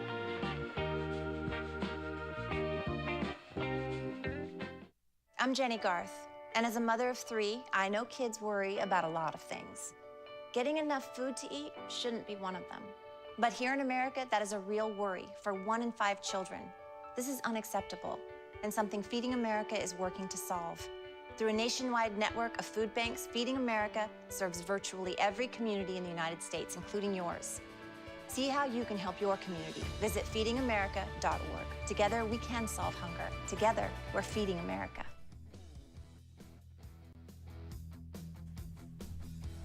Welcome back to Mustang Field. Hello, everybody. Brent Kellogg along with Kevin Hogue. It is 4th down and goal from the 25-yard line. The Mustangs fell on a fumble and had really good field position, but just not able to do much with it. So JoJo looking for a guy across the middle. Nope, going to go to the corner. Tried to hit a wheel route there out of the backfield. Looked like a moment it could be open. Ball kind of hung up. And honestly, they'd been better off if they would have intercepted it. Yeah. They would have lost some yardage on that play, but he was out of bounds, so the Mustang defense will come back on the field. 0-0, 145. Wright, the intended receiver there in the corner of the end zone, and complete 1st and 10 for the McClain Titans with 1:45 left to play in the first quarter. Next weekend, more than likely, the Mustangs will be on the road in a playoff game. We won't know that till the fourth quarter's over, and honestly, until the rest of the games in district are over. Yeah, we'll check in on some of those maybe at the quarter change. And we won't even know where we're going till things kind of shuffle down. Yeah, one good thing about playing on Thursday is we should potentially start finding out some answers tomorrow.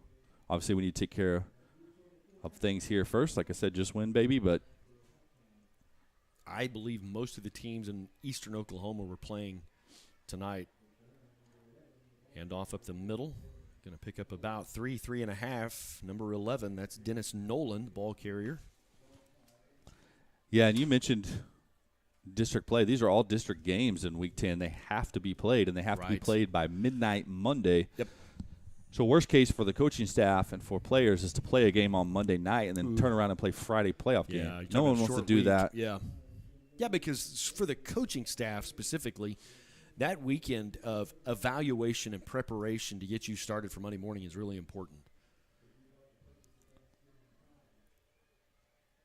Screen pass outside. It's a little high, intended for number 5, Omar Washington. Thankfully, because we kind of crashed on that. He had some room if he was able to get that pass down. They were able to get Brad blocked over there one-on-one. He had a lot of room to roam, so thankfully that was a high ball.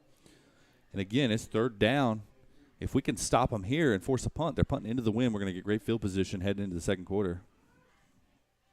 They have 2 receivers to the far side, and they've brought 2 receivers to this side, so they have 4 receivers in their set, and then a running back in the backfield. Mustang show blitz. Across the middle, incomplete. It's going to bring up 4th down for the Titans. Yep, and that's exactly what we needed to get back on the field. They're going to punt it into the wind. The wind, if anything, is freshening. That flag is getting it on the flagpole. Again, the wind's from right to left on your screen. You're going to see A.J. go back to about the 50. On top of that, we've kind of seen that high lob snap. Are we able to get after it? Right. Mustangs, maybe get a block. Both times the Mustangs have brought pressure on that punt and almost been able to get to it. So we shall see. That was a better snap. You see that ball just get held up by the wind. Just stay away from it, boys.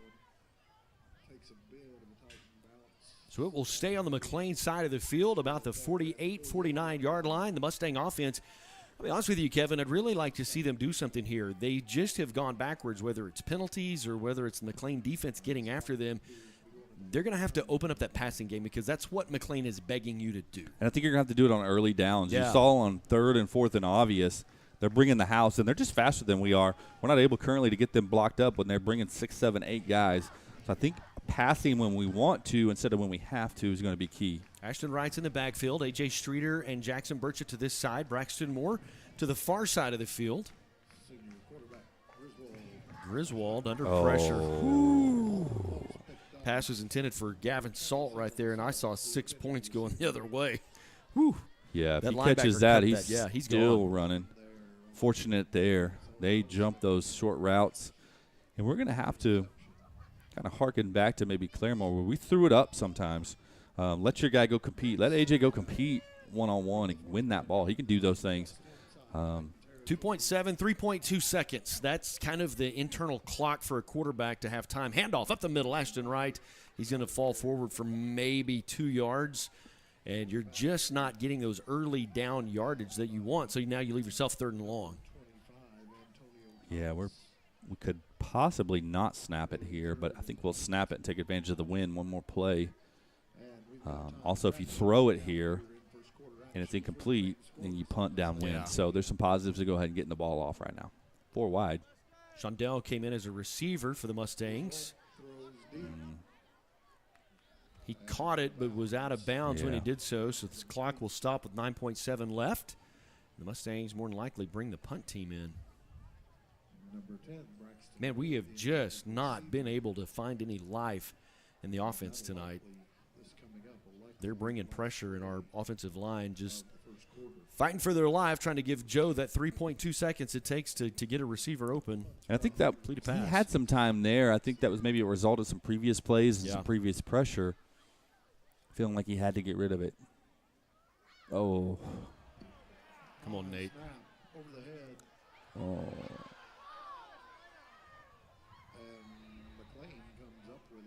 Not a lot to say there. Bad snap. Fumbled around, kicked around. McClain's going to have the ball inside the 20, and we've been doing better in that department. We hadn't had a bad snap in several games. And Mustangs have been good at protecting the ball. We haven't put it on the ground a lot. I think we've thrown 4 interceptions on the season and maybe 2 turnovers in terms of fumbles. And so the Mustang offense, the guys do a really good job of protecting the rock. And here you go. You've put McClain in another good position. Last time they were down here, you were able to back them up. It's 1st down and 10 from the 16-yard line. Hear the Stallion Battalion in the background. Mustangs have 3 down linemen on defense. He's got all kinds of time. Now he's just going to tuck and run it. I think they're clapping. I think they're going to say perhaps a face mask, like when we're kind of reaching and grabbing at him. Boy, that would hurt. It's going to give you half the distance, automatic first down. Change the quarter anyway while they figure it out. Of course, if there's a penalty accepted on the defense, they'll run an untimed down.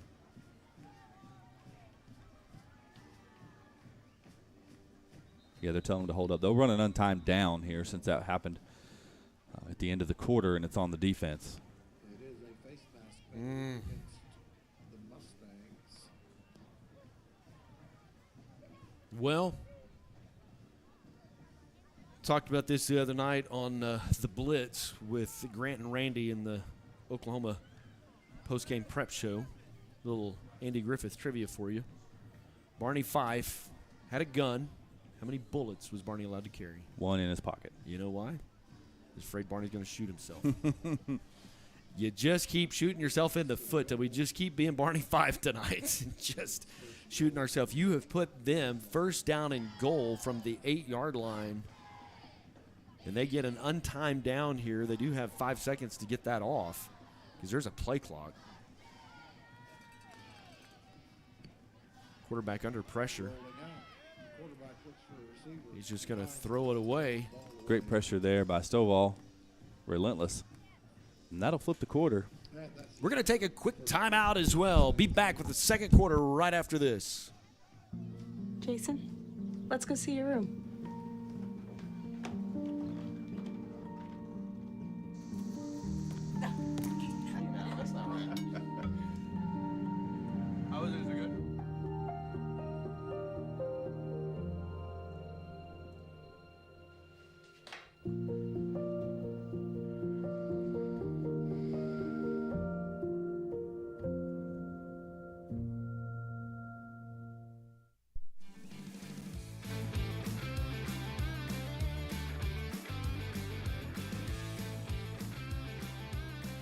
We have got 1 quarter in the books. Tied at Big O zeros. Hello, everybody. Brent Kellogg along with Kevin Hogue. Blake Salt, I could say, is on special assignment. That's the journalism term we use when somebody's not there, but actually just because of the scheduling change, Blake was not able to be with us tonight, so a third of our heart is missing tonight. Hopefully he will be with us next week. And all of our mustache. All the mustache. Yeah, all the mustache. All right, 2nd down and 8. 2nd down and goal. From the 8. Yeah, from the 8.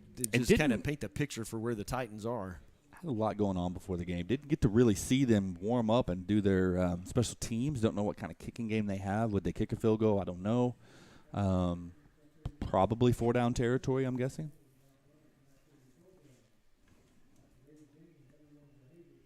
Second down and goal from the 8. Titans still in a huddle. Play clock is yet to start.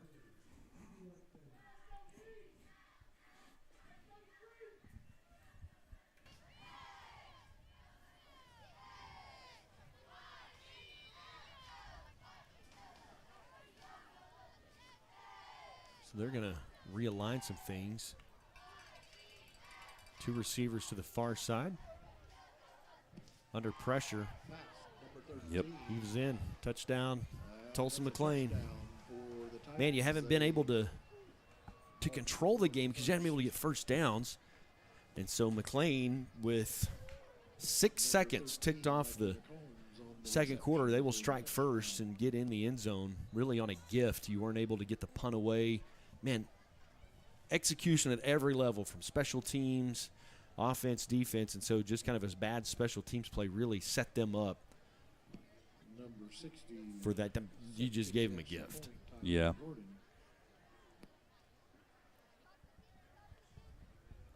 Ball down. Kick is on the way. It's good. It is good. Number 60, Tyrone Gordon, is their kicker. So McClain is on top, 7-0 with 11:54 left to play in the second quarter. Mustang offense really needs to find some solutions because you don't want to get yourself in a hole that you can't get out of. Got some scores for you in 6A, Bixby. We've talked about them, and there's 58 or whatever. I think they're playing on ESPN2. It's 7-7. I believe they were trailing for the first time all year. I think Jinx went down. Really? Yeah, I think Jinx was up 7-0 early, but they've come back and tied it. 6A2, one of the other games of the week in the state. Number 1, Stillwater at number 3, Muskogee. Both of them are undefeated. Stillwater's up 14-7 in the second quarter.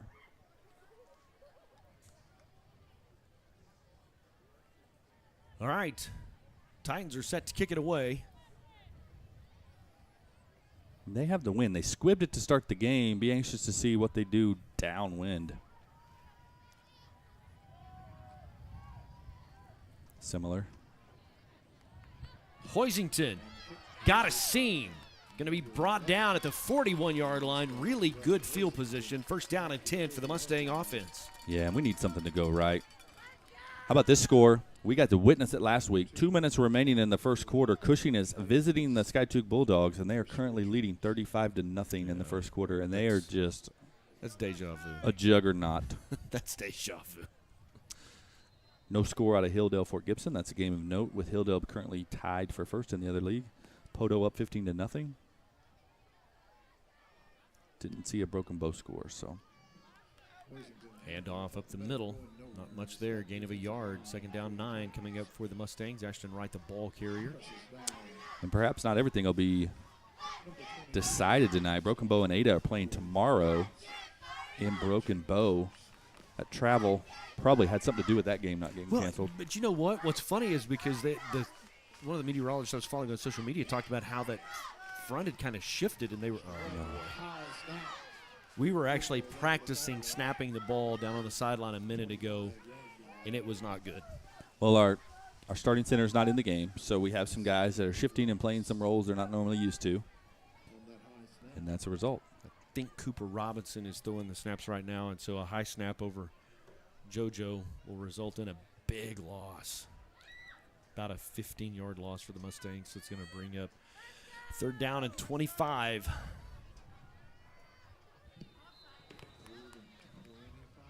Well, that'll help. McClain's going to jump off sides and give us 5 of that yards back. Yeah, still gonna third be, down and long. Yeah, third and the 15 range. And if you have to punt, you're punting into the wind. And it's a pretty stout wind out of the south. That flag is pretty much straight out. Mustang football would like to thank all Smiles for their support. Conveniently located 4 receivers in the set. You got AJ isolated on the far side by himself.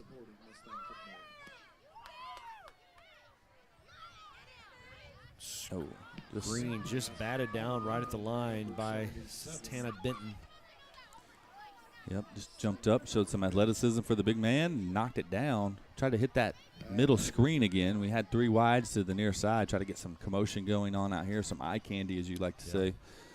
And a big play there, because it did look like we had a chance there. Mustangs are in that punt formation. Need a better snap this time.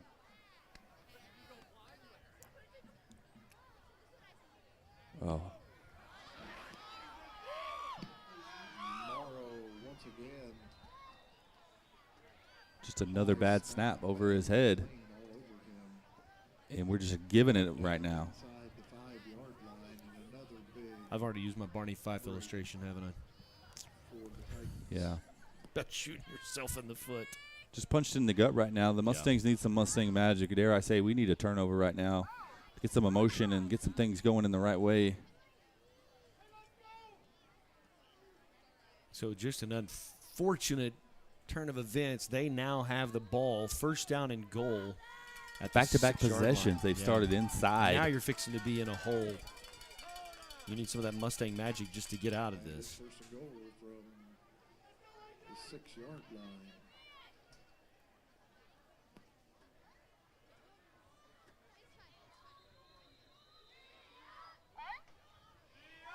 So Timeout, there's a McClain. Timeout, McClain. We're going to take a timeout, too. Be back with more right after this.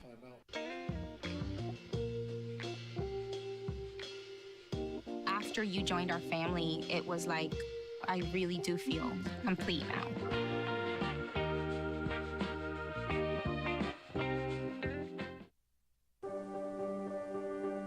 Being prepared is a part of who you are. but it's especially important in the case of a disaster. Be informed about possible emergencies in your area. Make a plan that covers where you'll go in an emergency. Build a kit with the things you need to survive. There's no one more capable of planning for your situation than you. Start your plan today. Go to ready.gov/myplan.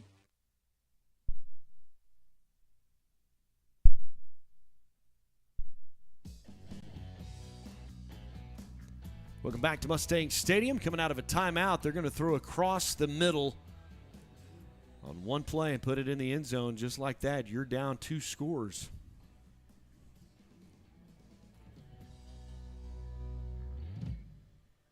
There is a flag down on the field, but that's on us. Yeah, roughing the passer is the call.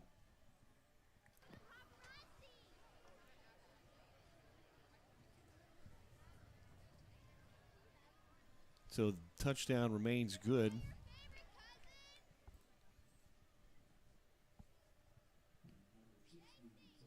They can assess that penalty. I believe they can assess that on the kickoff. On the kickoff. You are correct. Yep. So the ball down. It is blocked. No good. So finally, a little something went your way. Just like that, with 10:21 left to play until half, the Mustangs find themselves down 13-0. And so McClain comes off of a win. Pretty good game. Played Skytook last week. Final of that one was 20-13. So they come into tonight with a little bit of momentum. The Mustangs had to go to Cushing and just deal with that behemoth. And they knew it would be a challenge, just kind of getting the cobwebs out of the guys' focus and attention, and make sure you're able to focus coming in tonight, because you really need to just take care of business and win. Wow, so he can kick that from the Mustang side of the field. And so the tee's placed at the 45-yard line. Yeah, and this is where you got to be careful. Yeah. The ball only has to go 10 yards before you can recover it. They could literally kick it to the 35 and recover it. So we need all hands ready to go on the front line. Well, he's going to boot it hard. Oh, right into Jax. Get hammered about the 23-yard line. So Mustang offense really needs to do something here. They're going to come in, take over, first down and 10. Big hit there by number 5, Omar Washington. We've called his name a host of times tonight. It's one of the better teams that McClain has fielded in the last couple of years. Again, they're playing for a chance tonight to play in postseason. I believe if they lose, they go home. But if they win, it kind of gets wonky. You got to start doing math. You have to get Miss Salt involved. Handoff up the middle, not much there. No gain on the play. Yeah, when you mentioned math, so the most points you can take with you on a win is 15, regardless of how big the differential is. Yeah, so if you beat somebody 70-21, you don't get credit for those points. You get 15 points. It's 15. And the point of that was to keep teams from just trying to get what they call style points. And yeah, the initial tiebreaker is point differential. Braxton Moore going to be knocked out of bounds. Going to gain maybe about 4. Going to bring up 3rd down and 6, maybe 3rd down and 5. 3rd down and 4. Looks like 9:46 left to play till halftime. Well, they keep moving it on me. It's 3rd and 5. Now it's 3rd and 7. I don't even know what's going on. Did you see that? Regardless, we need a first down.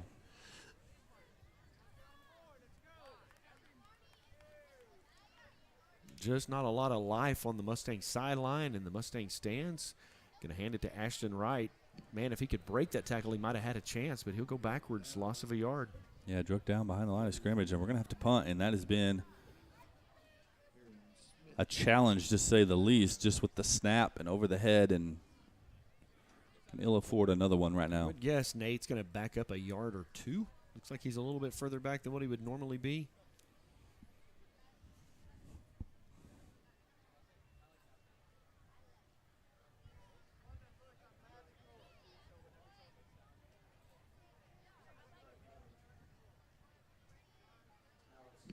Good snap. Is that blocked? Not much of a good punt. Punted right to a guy. They're going to maybe knock him out of bounds. Golly, boy. 3rd possession in a row inside the 20. And when we didn't take advantage of downwind, and now they're all over it. Decent snap there, not a bad snap, just slow to get it off. I think they got a hand on it. He's got to get rid of that much quicker. And I know we've leaned on the defense a lot, but we're leaning way too much. You can't give up 3 possessions in a row starting inside the red zone and have a lot of success. Raising Cane's proud supporter of Mustang football.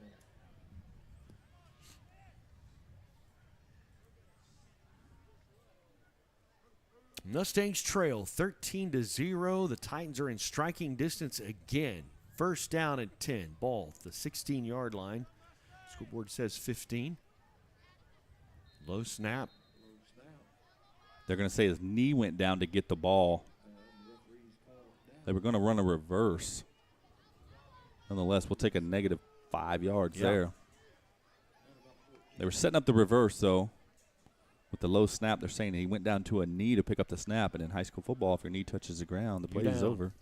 Second down, 15 coming up for the Titans. Mustangs got just a little bit of breathing room there. Defense really was pretty stout in the first half of the first quarter, but just because of just some field position give-me's. When a team only has to drive 15 yards to get points on the board, it's just tough. They're going to try that reverse. They're going to hit it now.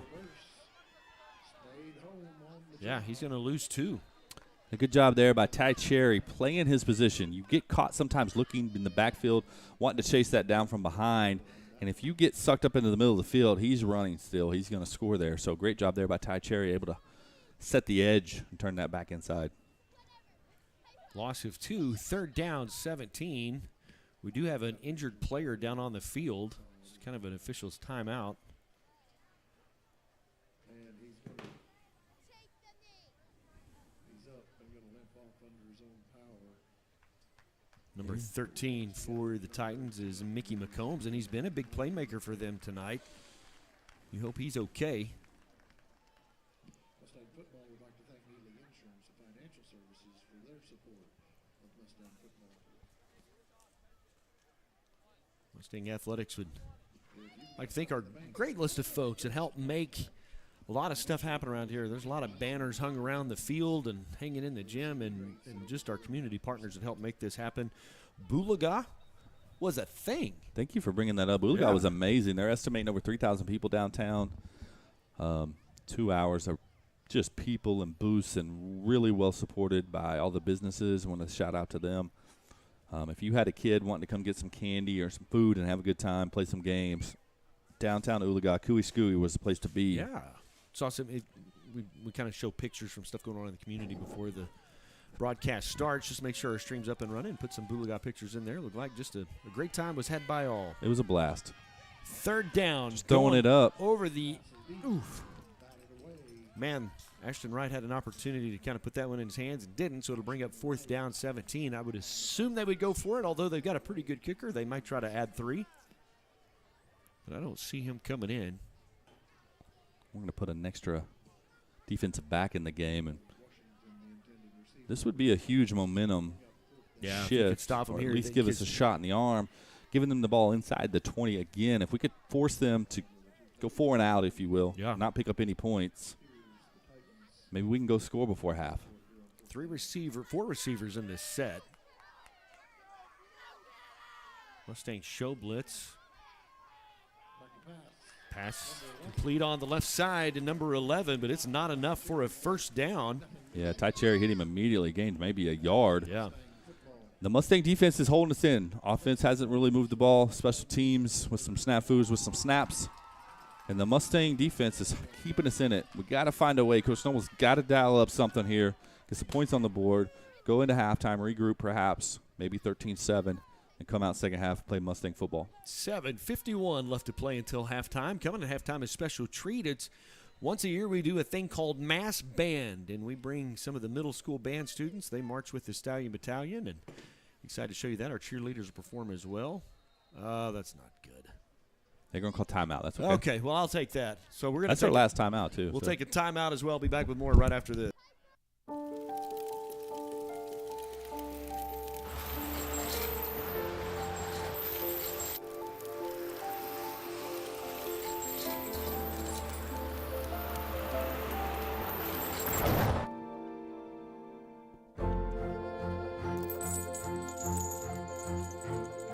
Did you know dragging chains can spark a wildfire?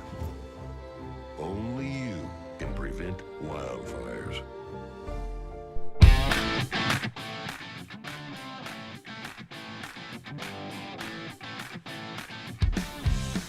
Advanced Orthopedics of Oklahoma, trusted for their experience and chosen for their care.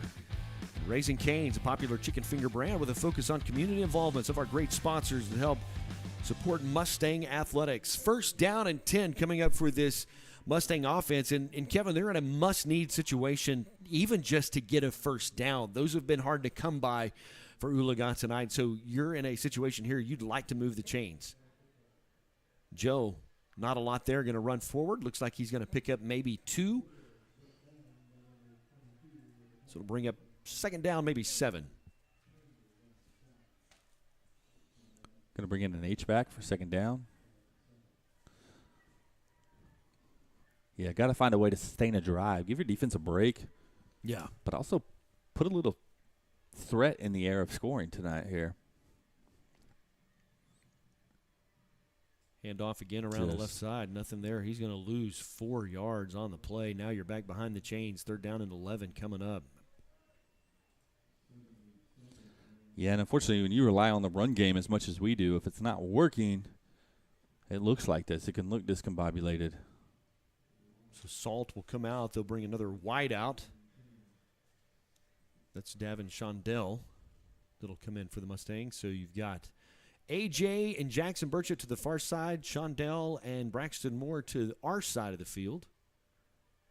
Little screen out and complete pass. Not sure what happened there. I think we did the wrong thing. I think it was supposed to be an outside tunnel screen, the way A.J.'s reacting. I think Burchett was supposed to go block, and A.J. was supposed to come down the line and catch that because both were going after the ball, and just poor execution there on offense. Coach Noble going to need to regroup those guys, figure something out because that was not ran the way it was supposed to. Fourth down. Scoreboard says fourth down and 10 with 6:40 left to play until half. Good snap. They almost he did get it. You have to get rid of the ball quicker. Boy, our special teams tonight have just really put our defense in tough situations. I mean, this is their 4th possession to start inside our 30-yard line. Yeah, they haven't in the second quarter. I don't think they've been on the other side of the 50. No. Statistically, when a team has that kind of field position, it just increases the odds of them being able to score. Yeah, it just puts so much pressure because you're in 4-down territory, not just 3rd-down territory. Right. And your defense back out on the field once again. First down and 10 for the Titans as they move from right to left on your YouTube screen.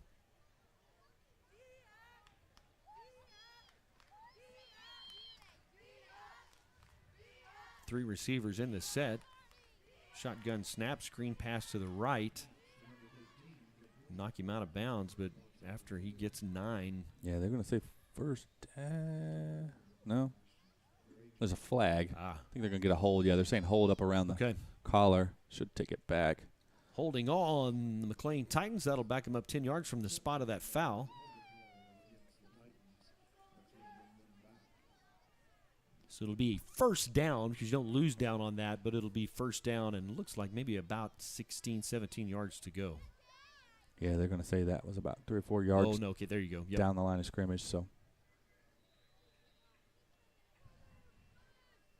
First down, 16 coming up for the Titans.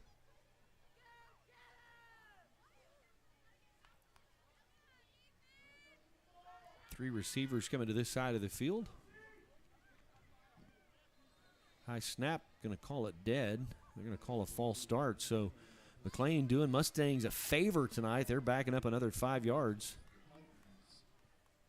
So bring up first down 22.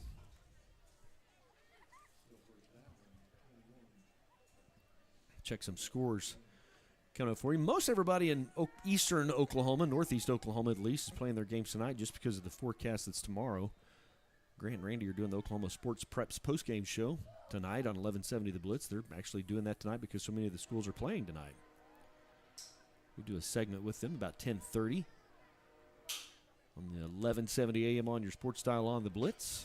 It's on 23 stations across the state. How about that? Hammered behind the line of scrimmage, loss of 6 on the play. Yeah, great job there. Initially hit by number 50, Warren Pierce. Plays with great hustle, cleaned up by Rafe Tackett. Man, you thought you'd shot yourself in the foot, gave him the ball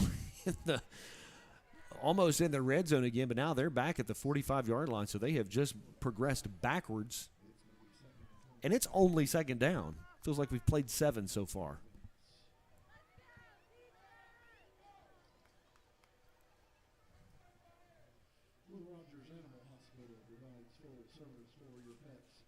Poto looks like they're taking care of business tonight on top of Stillwell, 29-0. That comes into the conversation, impacts who we might play next week in the first round of playoffs, should we able to go.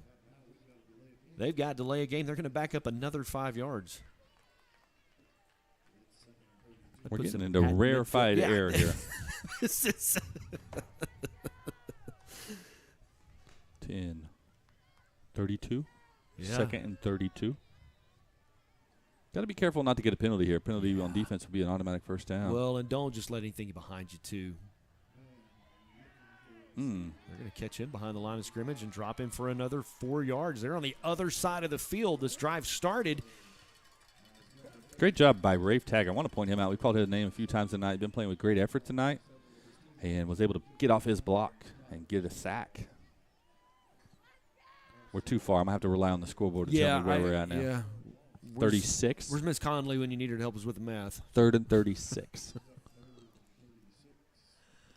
4:26 and counting left to play until halftime. Coming up, we'll show a lot of our halftime festivities, like the mass band, like our cheerleaders performing. Mustang show blitz, bring a little pressure. Pass complete over the middle, number 5. Okay, nothing silly. Omar Washington. He's going to get about 7, but that doesn't near make up the 36 that he had yards to go. So it's going to bring up 4th down. Be interesting. I bet they're going to punt it. Yeah, I would guess they're going to punt, put us with a long field. Now, we will have 3 timeouts and the benefit of the play clock, or the clock, stopping to move the chains.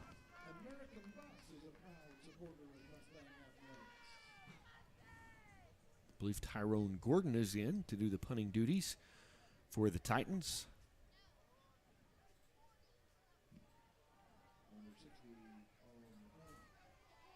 Streeter back to, he's going to try to make a return here, out to the 20. Out about the 24, Brainme brought down the 25-yard line. It's a little bit of return for the Mustangs. First down and 10 for the offense. Good return there. Yeah.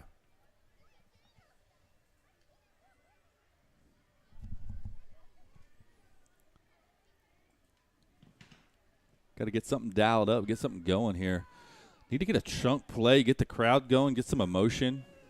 If you were going to guess what I was going to say, what would you think I'm going to say? Got to find a way to get AJ the ball one-on-one. And I think I'm hoping we're seeing he's flipping the side. I was going to say he's in the slot. Sometimes you move the guy in the slot, try to match up against a different type of athlete. Currently, he's matched up probably against our best athlete right now, though. JoJo going to go around the left side. Got a little bit of a seam. Going to gain about 3. Knocked out of bounds. 3:14. Nice chunk play there. We'll take it. Yeah, you put yourself in 4 or 5 yards on second first down. manageable. Absolutely. Second down looks like 7 coming up. Mustangs are ready to get the ball snapped. You got 3 minutes to do something here. Let's try to answer and cut into that 13-0 lead.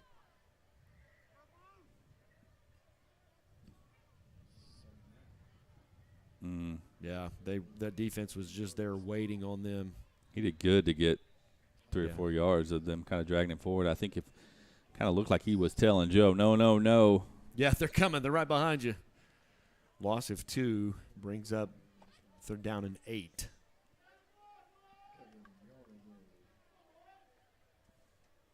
Braxton Davis will come into the lineup for the Mustangs.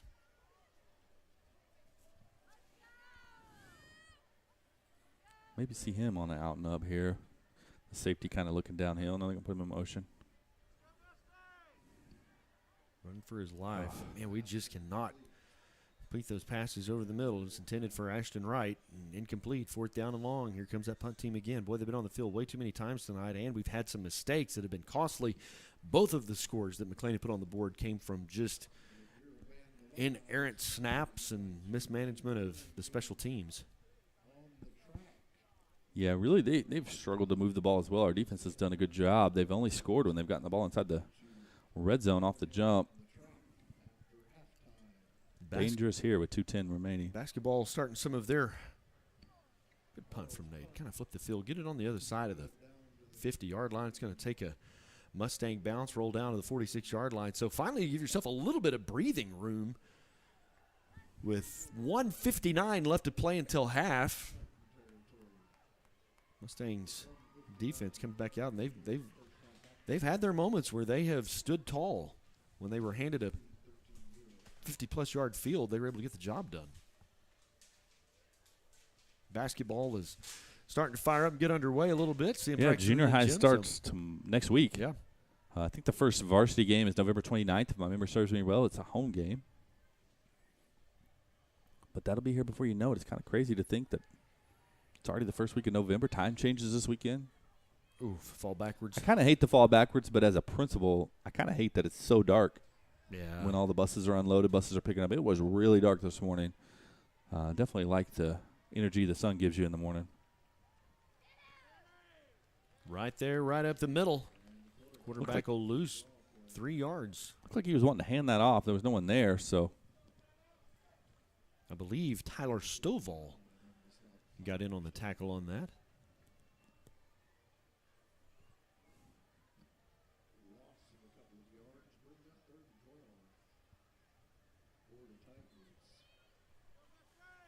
Really important to get off the field here and not give up any points right before the half. They're going to get the ball. They're going to get the ball coming out of the half, so you definitely don't want to give up any more points. Number 13 is going to go down again. He was down a little bit earlier with a soft ankle. He's kind of limping on it again, yeah. He's definitely tweaked it. He was able to kind of loosen it back up. He's trying to stay in. I just grimace watching him. That's Mickey McCombs for the Titans. We'll probably take him out. 3rd down. 1:24 left to play in the half. Coming up at halftime, we'll have our student spotlight brought to you by Chalkline Insurance. Appreciate Jason Brown and his support of Mustang Athletics. Great job there by How about that for Brad Hoisington to get a left arm in there because he had a step. At the right time, made contact. You go too early. And Brad's like, hey, Coach, you might want to send somebody in. That hurt a little bit. Yeah, got landed on perhaps. Yeah, JoJo will come in and cover that side. It's 4th down. And Brad wants to play as a competitor, but you also realize I put my team in a vulnerability if I'm not 100%, even for a snap. Especially with the way they can run over there. If you aren't 100, it's going to get exposed. So the Mustangs are going to have an opportunity here, punting with the wind. Streeter might have an opportunity to make a little bit of a return. Made one guy miss. Out to the 32-yard line. Another good return from AJ. That's 2 in a row. And honestly, it seemed unlikely a minute ago. We have plenty of time. They only took 51 seconds off the clock. We have 3 timeouts. We are going into that really stiff wind. Can we make something happen? Can we get in the end zone and ignite the Mustang family before half? You know, Kevin, in games like this, too, and I know every game is won in the 4th quarter, right? But if you can just grind on a team, and the Mustangs have a little bit more depth than what I would think for McClain. So when you get into the 4th quarter, you're hoping that you've been able to sub enough guys in that maybe you've got the legs to make some big plays. There's a hole there. Ashton Wright going to go around the right side, going to be brought down with 11, maybe 12-yard gain. 1st down and 10 for the Mustangs. Mustangs going to try to go quick. Clock will stop while the chains are moved. See the white hat winding it now.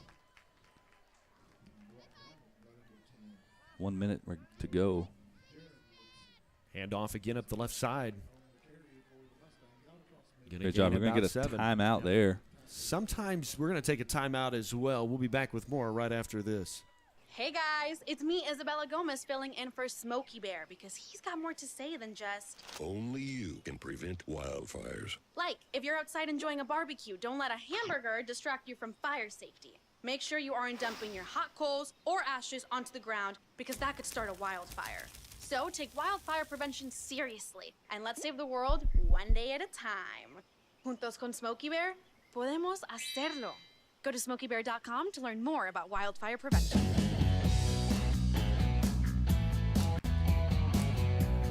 You know, it seems, and we were talking just a moment ago, that depth becomes a thing. It seems like maybe you got an opportunity here. The offensive line has just been able to block. You've been able to get a couple of chunk plays. You want to wear them down. They're going to have guys. They're going to be fresh. They're going to show up. They're going to be ready to go. But you've got an advantage when it comes to the depth on your roster, and you might be starting to see that some of here as we're getting ready to go into halftime. That maybe the Mustangs have just been able to grind just enough to wear them down a little bit. It's second down coming up. Ashton Wright around the right side. He's got the first down. Going to get knocked down the 39-yard line. First down and 10. Yeah, nice jump cut there. Stuck his right foot in the ground and jump cut, used his block, got a first down. The clock's going to wind, though. 45 seconds remaining here. And that's why, we haven't been able to run the ball. Why does it look so easy all of a sudden? Well, eventually you've been able to wear them down a little bit. Handoff up the middle. Going to gain maybe about 3. The Mustangs have 2 timeouts left with 35 seconds. They'll have 1 now. They're going to use that second So one. they're going to use a timeout. We're going to use it as well. Be back with more right after this. It takes less than 1 minute to find out if you may have prediabetes. You can do it here. But you probably won't. You're busy. Kids, work, show coming back in 48 seconds. So let's do this now. Hold up 1 finger if you're a man, women, 0. 3 more fingers if you're over 60, 2 over 50, 1 over 40. If you're not sure, keep in mind you're sitting on a couch right now, so 1 more finger if you're not very active. 1 finger if yes, 0 if no. 1 yes, 0 no. Next, find the body type that looks most like you and hold up that many fingers while I look around awkwardly. And that's it. If you're holding up 5 fingers or more, you probably have prediabetes. Screen pass to A.J. Streeter. Got a little bit of gap, going to pick up about 4. Third down and very manageable. The problem is the clock is running. Mustangs want to go fast. You can see the clock on your screen, 23 seconds and counting. 19, 18. Mustangs going to try to get something off here. If you can pick up the first down, you'll stop the clock. Joe under a little bit of pressure.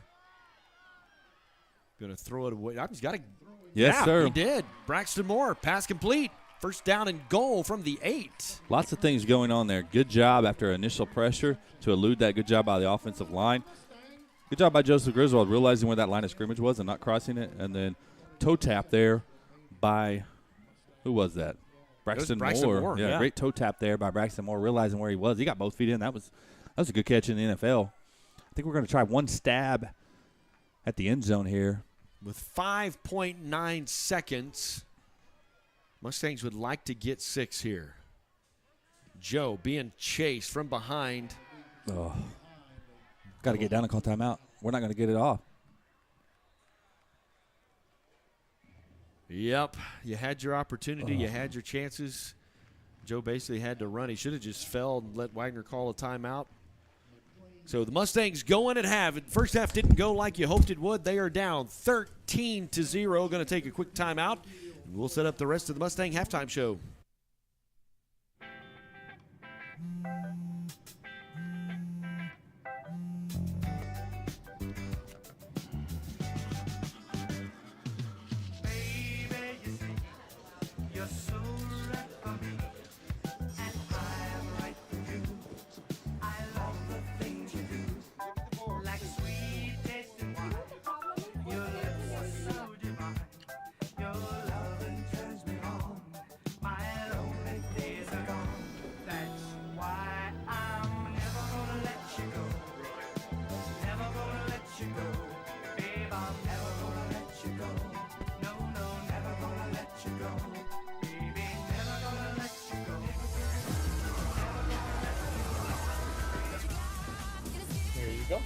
Thank you. Thank you.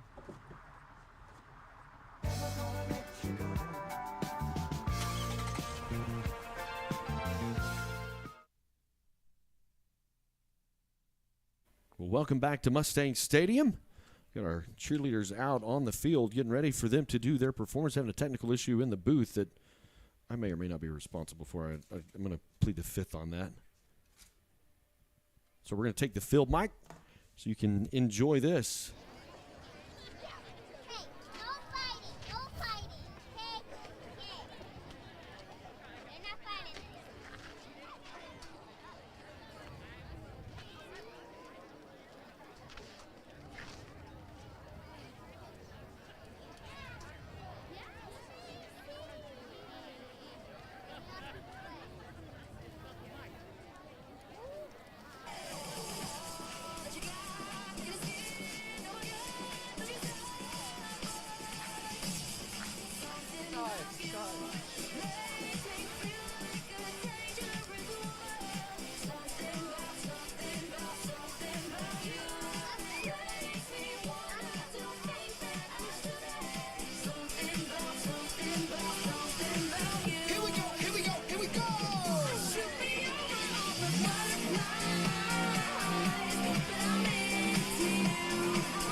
Fantastic job by this varsity cheerleading squad.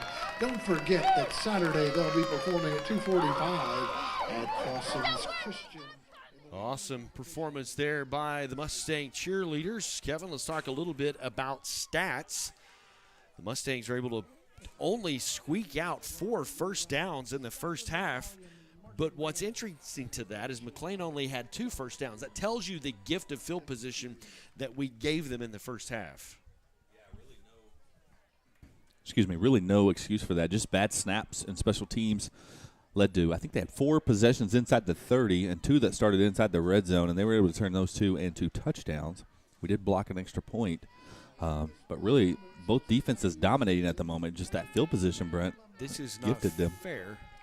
But if you had to guess how many rushing yards McClain had, if you're looking at the scoreboard, 13-0, if you had to guess how many rushing yards they had, give me your best guess. Yeah, if I wasn't watching the game, I would probably say 100, 120. Watching the game, I'd probably say 3. Minus 40. Oh, wow. So they wanted to come in and make sure tonight that the Mustangs were able to shut down the rushing game, and they have. I mean, really, the points on the board fall down to a couple of turnovers and really just some inerrant special teams play. So the Mustangs in 22 attempts only have 14-yard rushing. So it's been a passing game really that's worked for McClain, but they've been given a short field almost every time. They have 41 yards passing, but 13 points to show for it. Mustangs have 50 yards total offense. McClain has 1 yard total offense. And Ashton Wright, 12 attempts for 42 yards. So anyway, Joe Griswold has 36 yards passing tonight. Streeter has 1 catch for 4 yards. Braxton Moore, 3 catches for 20 yards. Gavin Salt has a catch for 9 yards. And Ashton Wright has a catch for 3 yards. You can see out on the field, the mass band is amassing. And that is our junior high and middle school bands are combined with our Stallion Battalions. By the way, at the end of tonight's game, they will be doing their glow show where we turn the lights off and they put on glow-in-the-dark stuff. And it's a pretty cool thing. Yeah, the glow show is not something I've been privy to until I got here, and he gave me a heads up that first year, and it's something I look forward to every year, Brent. It's awesome, and I know the kids really enjoy it. We're going to broadcast it. It's not the same. Correct. But we would normally broadcast their halftime show. Well, they're not going to perform. I mean, they are performing at halftime. It's not their show, but they're going to march it. So we'll do our best to give you the glow-in-the-dark version. So I'm going to let the field mic take it, and you can enjoy the Stallion Battalion of their mass band.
family. I'm Jen Stanford. I'm here with Reagan Smith, and this is your Chalkline Insurance Student Spotlight of the Week. So Reagan, how long have you attended Oologah? I've been at Oologah for 8 years now. What activities do you participate in? I am a really active member in FFA, and I also play volleyball. What is one high school highlight? One of my favorite memories in high school was being able to go to all the ag speech competitions and just meet people from all across the state. And who is your hero? My hero is probably Miss Smith. She's just a great example of what it means to sacrifice for others so that they can go achieve their best selves, even if it is slightly inconvenient for yourself. And what are your plans after high school? I plan to attend OSU and get an animal science degree and become a large and small animal vet. Thank you. This is your Chalkline Insurance Student Spotlight of the Week. Now back to the game.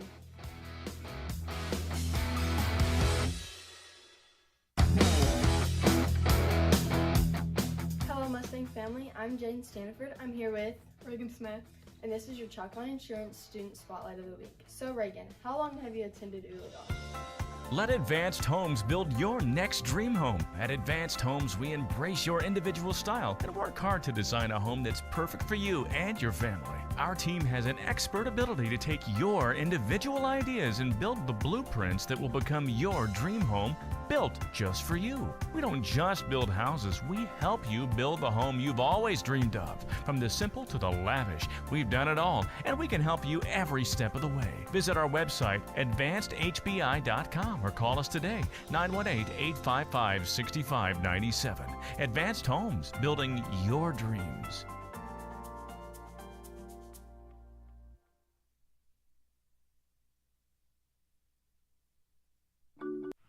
A water faucet with clean water, a reliable car on a busy day, a faithful dog, and reliable insurance. They're there when you need them. Coach Jason Brown and Chalkline Insurance is your local insurance agent. After 20 years in coaching, Jason is using that work ethic to take care of you and your family. Chalkline Insurance is locally owned by a name you know and backed by an agency with more than 30 years of experience. If you own it, we can insure it. For all your commercial, home, rental, auto, and recreational insurance needs, give Coach Brown a call at 918-789-3848. Chalkline Insurance, your local insurance agent in Oologah, where character creates connection.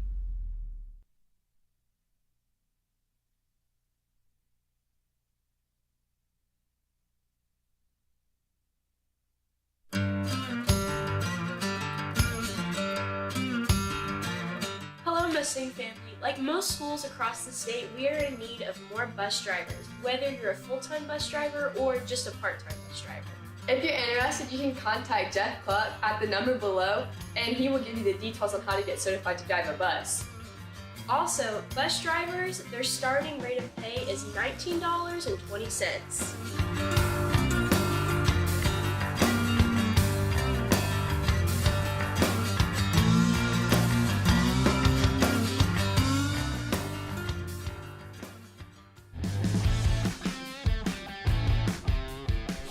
Welcome back to the Mustang Halftime Show. Hello, everybody. I'm Brent Kellogg along with Kevin Hogue. You can kind of see out of the corner of the image that the Mustangs are coming out to do a little bit of warm-ups. There's 3 minutes left to go at halftime.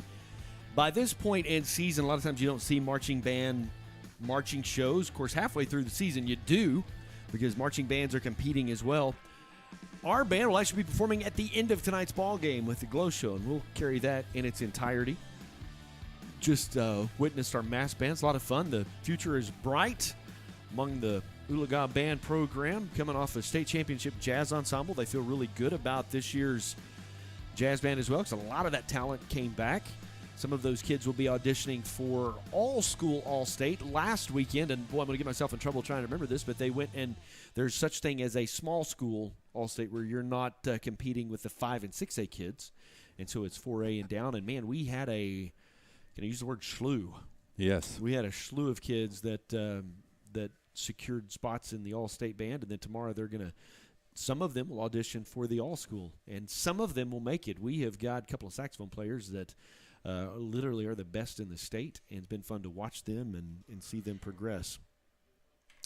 Mustangs are in a hole, down 13-0, and you saw at the end of the second quarter going into halftime, finally had found some productivity in the run game. Yeah, just ran out of time, unfortunately. Did a pretty good job of clock management, but when you're running the ball like that, the time's going to get away from you, and it did, unfortunately. But hopefully, that was a preview of things to come. Yeah, I mean, the good news is you got a first down because we were on the struggle bus. We had a total of 4 first downs in the first half, but, McClain had 2, so it just tells you the gift. The points that they got were because we mismanaged some snaps and had some special team errors. And so I'm hoping, as you said, that's a thing to come. Maybe you have worn them down a little bit. There's just more blue jerseys on the sideline than there are on the white. Now, granted, not all of those kids will necessarily take snaps for the Mustangs, but I do think you have a depth advantage when it comes to that. So your goal is to wear them down enough when you get to the middle of the fourth quarter, you can kind of do what you want to do. Yeah, that would be ideal, and that's obviously what we want to do and lean on them. And our roster is a little deeper. But you got in our defense, it doesn't maybe seem like it, but if you're just joining us, our defense has held us in this game. They had possession after possession inside the 30 due to just different snafus on our end, bad snaps. They have 1 yard in total offense. Yeah, and they're up 13-0. Yeah.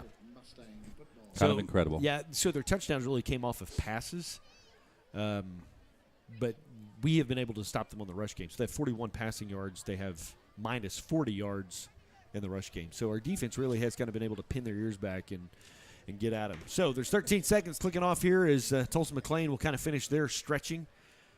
And we will get set to kick off the second half. We're going to take one more quick timeout. When we come back, we will have the second half kickoff. You're watching the Mustang Network. How you doing? Hey, Mason. Hey, Mason.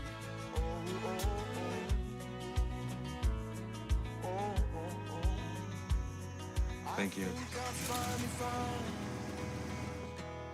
A place to make my own, a place that I call home,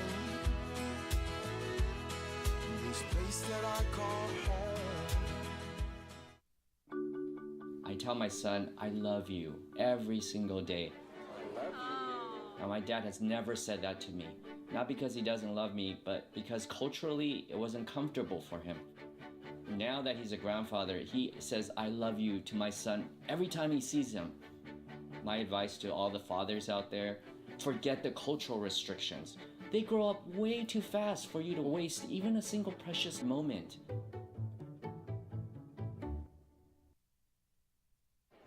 The black truck? Hey, Christina from accounting. Yeah, hi. Hey, I used to date a girl named Christina.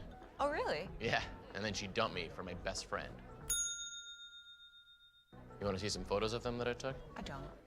I thought we talked about this, buddy. Buzzed and overshared again? Yeah. Yeah. I'm gonna call a car. That's a smart idea. So yeah, I know, that's why I did it. Hey, you're gonna get back to the top of the mountain. Does that mean I'm gonna get back with Christina? No. Oh. No.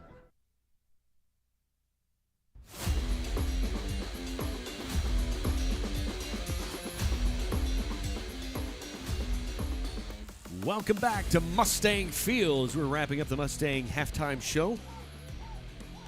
Advanced Homes, advancedhbi.com can build your dreams, working on a new subdivision that overlooks beautiful Oologah Lake. Check out their website or their Facebook page, Advanced HBI. You can see some of the beautiful homes they have going. Armstrong Bank working right along beside you for more than 100 years. Appreciate their support of Mustang Athletics and Rod Henry Construction, septic and aerobic system needs. Give Rod a call, 918-371-1207. So the Mustangs were supposed to get the ball to start the first half, but we fumbled the kickoff return. So technically, McClain got the ball to start the half, so it means the Mustangs will actually kick it off, and McClain will get the ball to start the second half. Looks like we're going to have the wind here to start the third quarter. We're going to need to do some damage and get on the scoreboard. Don't want to save it all for the fourth quarter in that wind. And the wind, if anything, is freshening. That flag is getting it right now. It is a brisk south wind. The reason we are playing on Thursday night is just the chance of weather that actually starts tonight overnight. There's rain coming in, and then tomorrow they're actually using the word like hail and tornado. And keep in mind, it is November, and it's Oklahoma. So, yeah, I think they've softened on some of that. They said instead of multiple lines, now they're just one quick-moving line. But that just happened this afternoon. So still a very big chance of some severe weather. We hope everyone listening is super safe tomorrow. Are you a Storm guy? Like, do you turn TV on and just kind of enjoy the show? I don't want to say enjoy. I think it's a necessity in Oklahoma to kind of be a Storm guy, right? You got to watch. I remember several years ago on my birthday, May 22nd, I think we set the state record for the number of tornadoes. Yeah, that was a day. And Mustang's going to onside kick it. Oh, and have a chance. Did we get it? Coach Wagner sure thinks we did. This would be, I'm going to say it doesn't look like we have it, unfortunately. Look at Brady Evans is fighting for it, but I think they're going to come out of the pile with it. How about that? Just coming out hot after halftime. Yep. They're going to say McClain did recover it. No. No, they're saying we have it. Change it. Yeah, the official is going to change direction. So there's a huddle that actually goes our way. Mustangs will. High five for that. High five for that. If you Mustangs follow the stream. Onside kick to start the second half. If you follow the stream, you know my disdain for huddles, and I think their coach is having one right now. Unusual for them, but hey, if we came out of the pile with the ball, then it's Mustang ball, right? We must go score right now. Ooh, I think we're going to get a personal foul on them. He was walking by number 15. I think he said the magic word. That's going to be 15 yards. Unsportsmanlike conduct is the call. Ooh, that's just another gift to the Mustangs. So you're starting a possession really inside of your red zone. And man, that's why McClain was able to get on the board, is because we just gave him incredible field position. Yeah, we're not going to quite be inside the red zone, but we'll take the 24 for sure. We have to go get a touchdown right now, and I think we swing the momentum of the game, and we end up winning the game. But we have to do it right now. Starts right now, 11:56 here in the third quarter. Hilldale on top of Fort Gibson 14-0. The last time that score was updated was in the first quarter. Wagner on top of Miami 28-0. Joe scrambling for his life, and he's done it all night long. We just are having a hard time protecting him. And Joe has been able to use some of his athleticism throughout the year and just evade. He's not going to be able to backtrack and outrun them, so he's got to get that out of his vernacular, if you will. You can't back up. You're only losing more yards. 12-yard loss. Mustangs now are second down. Say a 13-yard loss, second down to 23. We were able to run the ball effectively towards the end of the second half, but nothing there. Ty Cherry into the game at running back, perhaps giving them a little change of pace. Brought down by Santana Benton, number 77. Third down and long for the Mustangs. As good as it started for you, it has gone equally as bad really quick. Joe going to scramble to the right. Intercepted. He's going to take it. Yep. I don't think we have a person that can catch him. And worse news, perhaps, Joe down on the field. Dennis Nolan, return guy. Joe's holding his wrist. That is not a good turn of events for the Mustangs. Put 6 on the board for Tulsa McClain. That was unfortunate. He was able to evade the pass rush. Really no one working. Maybe Streeter kind of working over the top. No one working back against the grain. Kind of left him out to dry, and he just threw it up for grabs. Man, watching Joe come off grimace and pain, that's whew. The trainer's going to take a look at him. Number 60, Tyrone Gordon, on to kick the PAT. And just like that, a turn of events of just. You get the onside. Yeah. You get the ball with the personal foul on the 24. And they end up scoring 3 plays later. Kind of unfathomable. Someone needs you to explain why the Mustangs don't have an opportunity there. I guess it's just the rule. It's dead on a block. Okay. Just different rules. I don't know if it's player safety. I know it's different in the NFL. Yeah, college you can return it for 2. So. All right. So your hole got 6 points deeper. Mustangs trail 19-0 with 10:41 left to play in the half.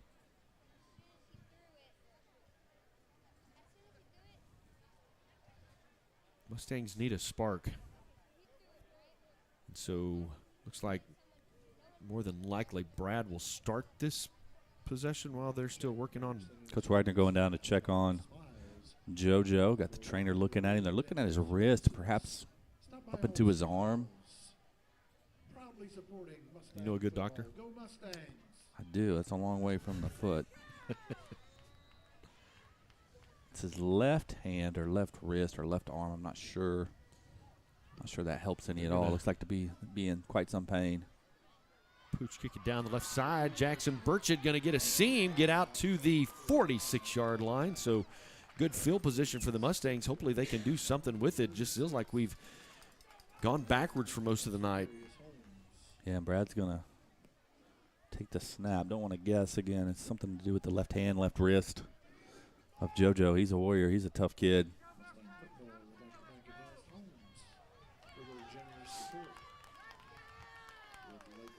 Ty Cherry in at running back for the Mustangs. Receivers to each side and kind of a big set with tight ends in there. High snap, handoff. Nope. Poisington's going to keep it around the left side. Going to get out to the 40, knocked out of bounds, the 38-yard line. First down and 10 for the Mustangs.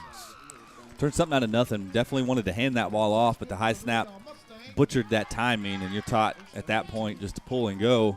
Great job by the sophomore. Mr. Hoisington making something out of nothing. Ball is spotted down the 39-yard line. It is first down and 10 for Oologah. They kind of want to go quick here. Same formation. You've got Rick Tackett in as your tight end. They'll move him to the far side of the formation. Hand off again. They read that one. Nothing there. Loss of a yard, maybe two on the play.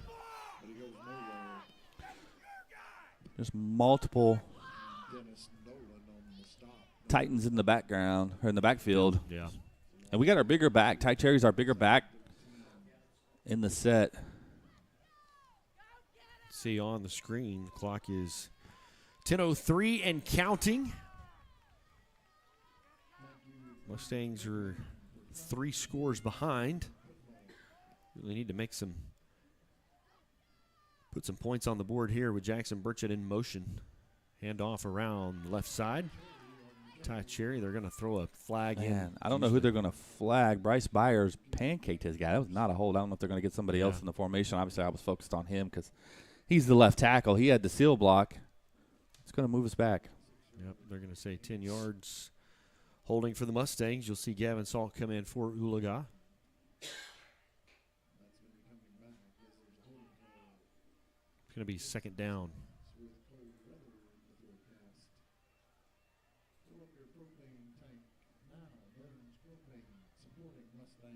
I don't want to speculate, but multiple people coming to console Joseph, and it looks like they're going to put some ice on it. That does not look like he will be able to return just based on his emotion. Second down, 22. Hand off around the right side. Mr. Cherry, he'll get a lot of that yardage back in a gain. Looks like about 11, not enough to get back to the original change yet, but leaves you in a lot better third down situation.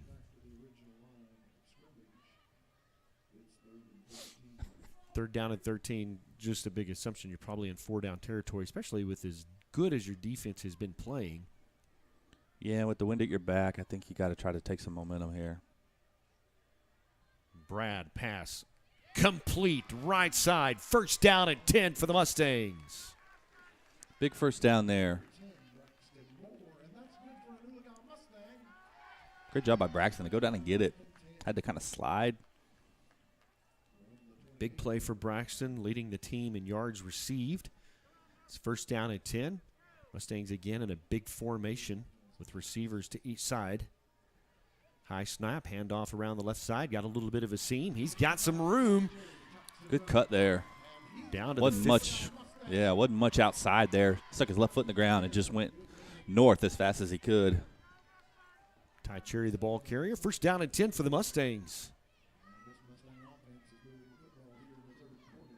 High snap.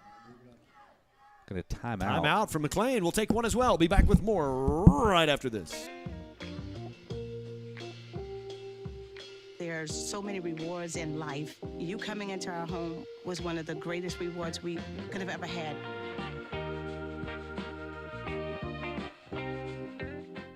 I'm Jenny Garth, and as a mother of 3, I know kids worry about a lot of things. Getting enough food to eat shouldn't be one of them.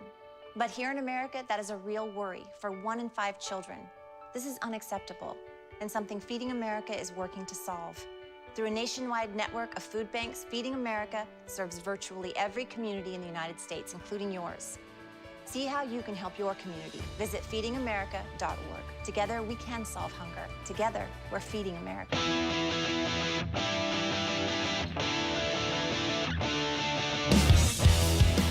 Welcome back to Mustang Stadium. Hello, everybody. I'm Brett Kellogg along with Kevin Hogue. The Mustangs are in striking distance. 8:36 left to play in the third quarter. Down by 3 scores, but they are knocking on the door. Brad Hoisington has come in as the quarterback. JoJo was hurt a possession ago. Wow, if they weren't offsides, I don't know how. Pass will be incomplete. Very well timed there by their linebacking crew. Good blitz by them. Well, they need to change up, maybe try to draw them off sides here. They're going to come like that. I don't know if JoJo has given his cousin that gift or not, but JoJo has a gift of drawing people off sides. All right, 2nd down and 10. They're showing blitz, and he did it. He sure did. Yeah, you're going to have to change up the cadence and do that a few times. So they're just coming unabated to the quarterback. Offensive line, honestly, has had a little bit of a hard time tonight. Had to shuffle some guys around. Yeah. Got 3 guys not playing in their normal position. Cooper Robinson's a sophomore. He's the center tonight. Titans show blitz again. Mustangs are going to check. They've got 13 seconds on the play clock, so they've got time to make an adjustment if they need to. Wouldn't mind seeing us throw like a little fade out here to Streeter one-on-one. Man, they are playing close on Streeter. Handoff right side, nothing there. Going to lose about 4. It's a numbers game. They're bringing more than you got. You're going to have to throw it. They're just singling you up out here, daring you to do it. Yeah, because they're mono on your receivers, and so you're going to have to find a way to take advantage of that. They're begging you to throw the ball. So it's 3rd down and 9. The yards to gain is between the 5 and 6 yard line. They bring pressure again. Pass intended across the middle for Braxton Moore. Looked like he had a path there to get it to Braxton. Definitely 4th down territory with the score 19-0. Gavin Saul will come into the lineup for the Mustangs.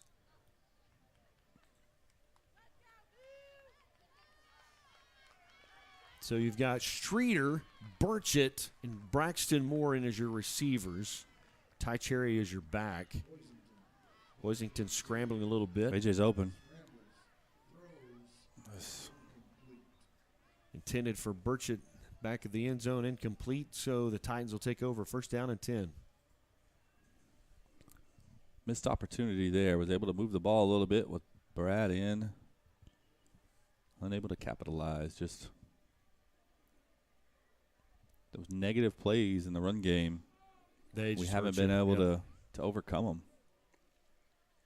And they're fast. And so the screen game has not been as effective. You know, it found some success against Miami, but they've just got this speed in their linebackers and corners just to catch you on a screen game. All right, 1st down and 10 for the McClain Titans. Hand off up the middle. Not a lot there. No gain on the play. 2nd down and 10 coming up. Yep. Great job there by a host of Mustangs. Nice to get a 3 and out here. They'd be punting into the wind. We get excellent field position again. At some point, we're going to have to start capitalizing, though. We're going to run out of time. You feel like you're starting to wear them down. The problem is you've not been able to score tonight. You're down by 3 scores. And so you're going to need to make something happen. 7:16 left to play in the third quarter. You're going to need something in this third quarter to happen. How about that? Oh, I thought they blew him up in the backfield and just can't get him down. But the first Mustang to make contact was Rafe Tackett. A couple of other guys he was able to slow him enough and get some help. No gain. 3rd down and 10.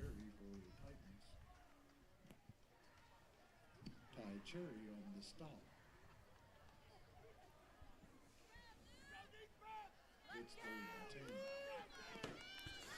Big 3rd down here with 6:45 and counting here in the third quarter.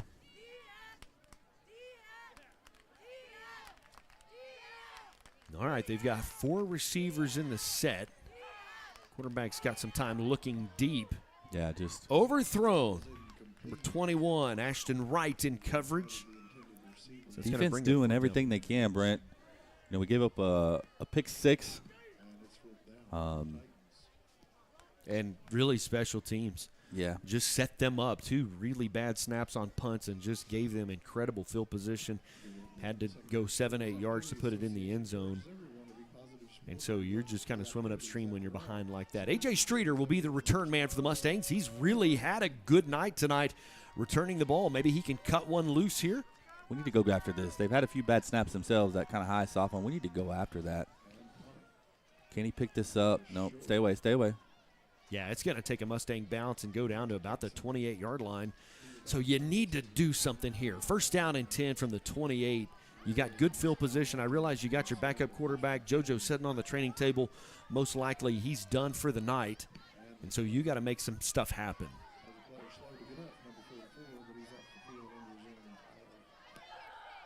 Brad's a very capable quarterback. They've, in conversation with Coach Wagner, they just let JoJo a little more loose this year because they knew that if Brad had to come in, that he was capable of running the offense.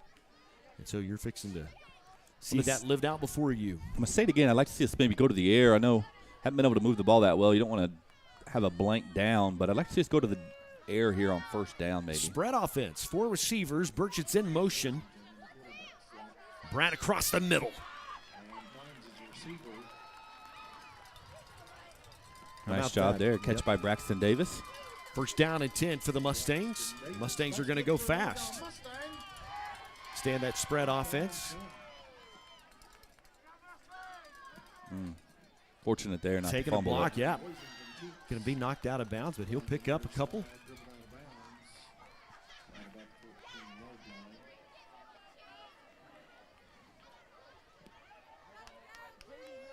Nate Morrow's the running back in for the Mustangs. Going to swap out some receivers, bring Gavin Salt in. He plays as a tight end.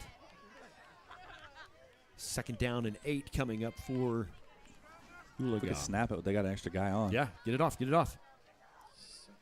They did. They're not going to throw the flag, but he was on the field still.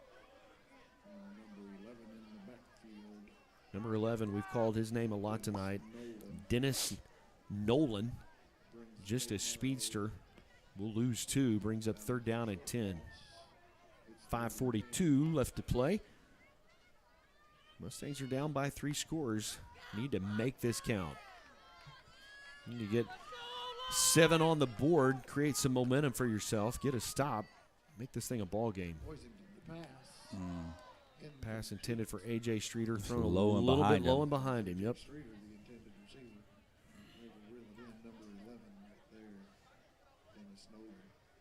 Bring up fourth down and 10.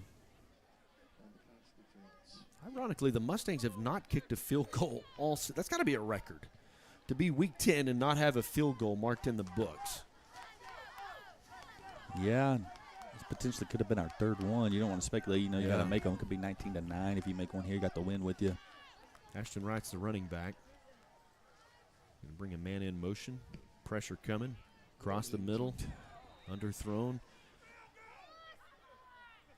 That just wasn't close. First down and 10 coming up for the Titans. Your defense is gonna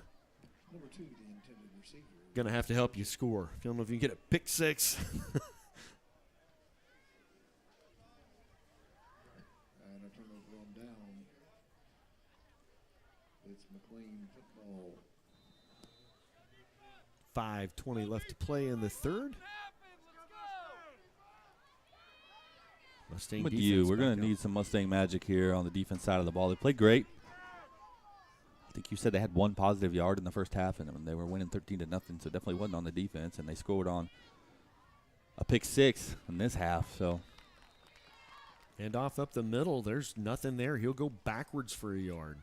I think you're just going to see them lean on their running back. He's their best athlete, grind on that clock, shorten the game, and put it on us. Tyler Stovall was able to get a hand in, slow him down. The rest of the line collapsed on him. So second down and 11 coming up for the Titans. I knew that D line was going to have a big night tonight because that number 11, the running back, he's a guy. I mean, he's a dude and can make plays. And our front three have really done a good job of kind of containing him. They had minus 40 yards rushing. Low snap. Ball's on the ground. It's still loose. I think we got it, boys. Yes, sir. Yes, sir. First down and 10 for the Mustangs. And I don't know how many opportunities that we're going to continue to get. Yeah. We have to score. You've had 3. Your last possession of the second half, the possession we just didn't finish, and now this one.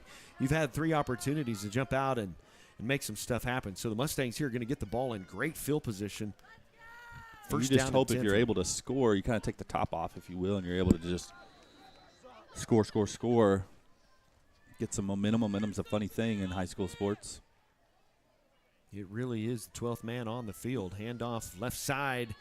Going to break a tackle, get down to the 5. Brought down at the 2. Enough maybe for a first down and goal. Nope, they're going to say second Say down. a little bit short. All right, second down. Mustangs are wanting to go quick and work for him in the last possession. Handoff to Ashton Wright. That's Gonna just catch him not. behind They're the going to line. bring 10 They're too guys. fast, That's just yeah. not going to work.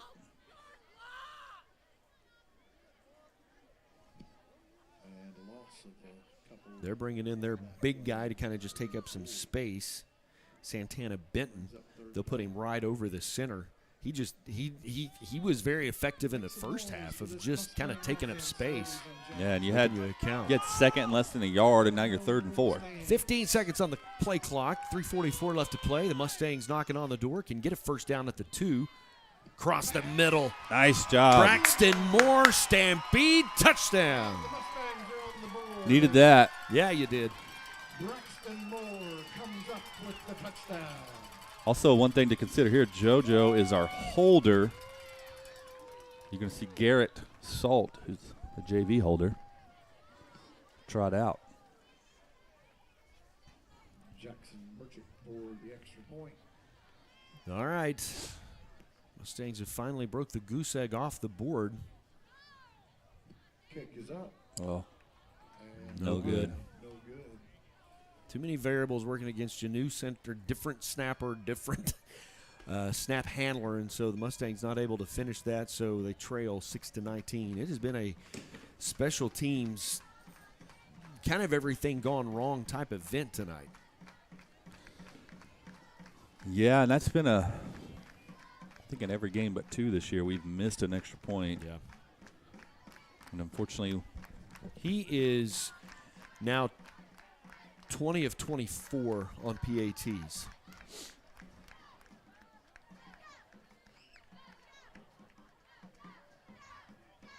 Wagner on top of Miami, 28-0. It's been a minute since that score was updated.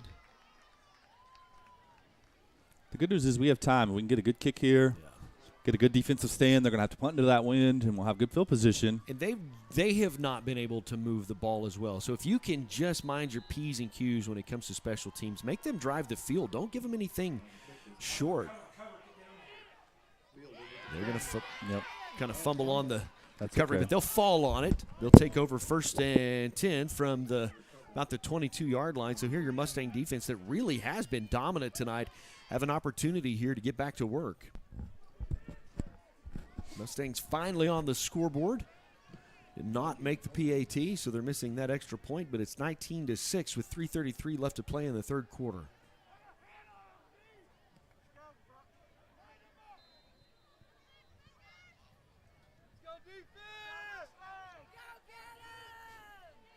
Important to win on first down here. We've been able to get some negative or no gain plays on first down and defense.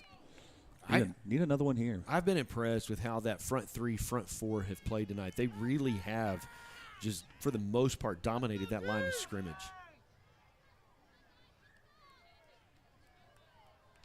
Mustangs kind of anticipating a run. Max Becker will get in there and get a hand on him. A couple of guys will follow through. No gain.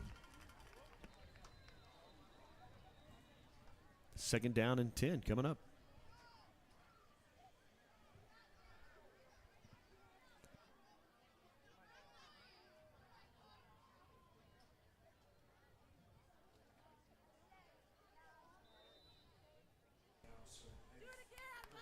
Mustang defense having a dominant second half. Our statistician Johnny Dermo says they are at 0 yards on the half. Are you cold? Yes. Why? You're cold. I am cold. You got the air on in here. It's like 45 degrees. Or 69. Quarterback, a little bit of trouble, going to run with it. Looking to. Let's go. How about that? How about they're going to call pass Streeter? interference. No. They're going to call it on Ashton Wright, and I don't know whether it was. Nope, they're saying on us. Yep.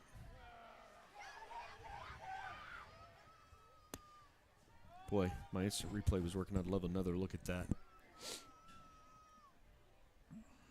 They're going to say he got a little handsy down the field. My man A.J. Streeter was able to come up with it. Big play.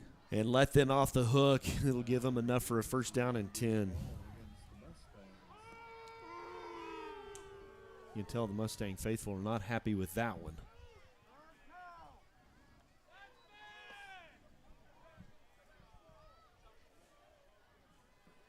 Fresh set of downs, man. You just had a turnover and would have had the wind and momentum. Let's do it again. We can do it again. 2:58 left to play in the third.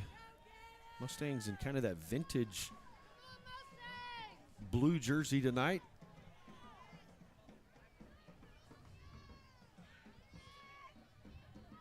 Mustangs showing a blitz. Hand off up the middle. Going to get maybe a couple of yards. Yeah, they're going to say 3. Yep. Really need to get off the field here in 3 downs, so they have to punt into the wind. Yeah, use that to your advantage. 2:41 and counting.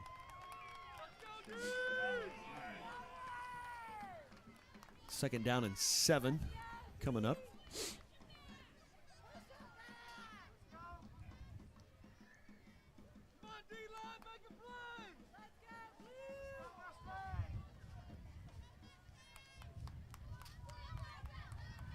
Would expect them to keep it on the ground again. Try to shorten the game as much as possible. Mustangs have got a lot of guys in the box.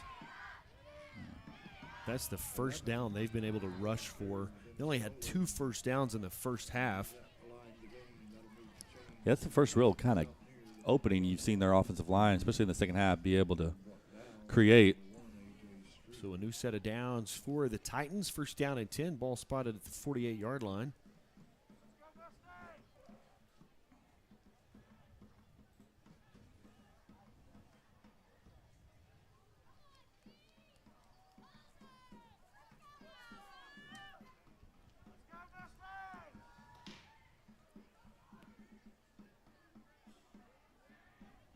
Mustangs show blitz.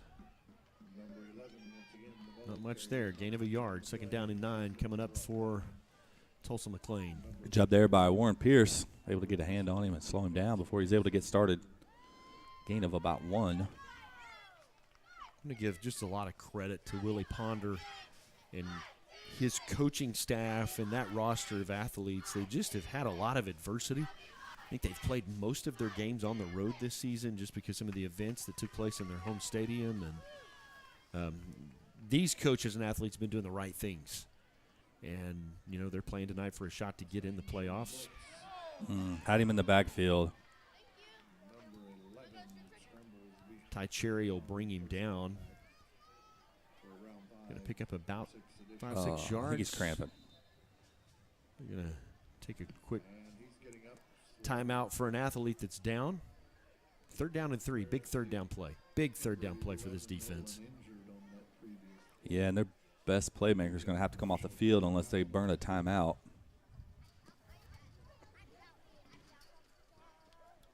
If you're injured on a play and there's a stop at the clock, you must set out at least one play.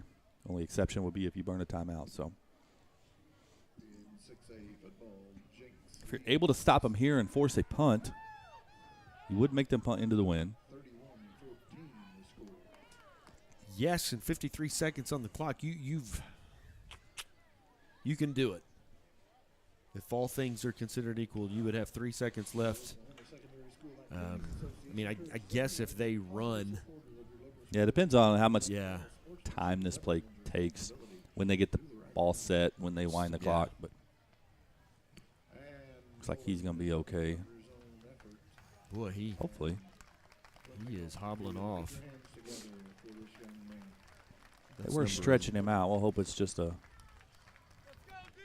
Dennis Nolan. It'll take him a minute for things to recover over there if he's going to come back in, but he looks like he's pretty banged up. 3rd down at 3. Big possession here. Big down.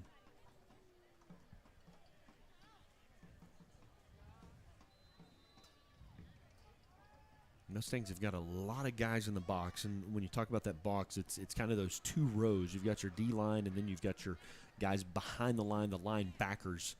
And, man, the Mustangs just have a 3-down lineman, bringing a 4th one to the line, showing a little bit of the blitz. Good job not jumping there. Yeah. Great How job. about that? Rafe Number Tackett. 41 for the Mustangs. Rafe Tackett will knock it down. 4th down coming up. Don't know if they would be in a position to go for it. I would think the way the game's played out, our inability to take advantage of really short fields, they would want to make us march the length of the field, especially with down inside a quarter. But you never know. They might be willing to roll the dice. But calling Rafe Tackett's number again, great job by that young man tonight. Mustangs, I think, are preparing for them. Haven't seen AJ go back yet. We don't need to jump off sides. Definitely don't need that.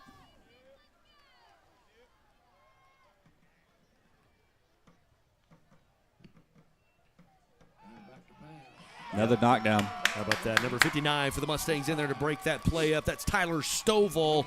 Big defensive stand for your defense and really kind of swings the momentum your way just a little bit. Yeah, you feel a little more juice. Coach Wagner and the defense having a great night tonight. Maybe they can get some offense going here. Mustangs were able to score on the last possession, could not finish with the PAT. So you're down by 2 scores with 28.1 left to play in the 3rd quarter. You've got the wind with you. Man, let's take a stab.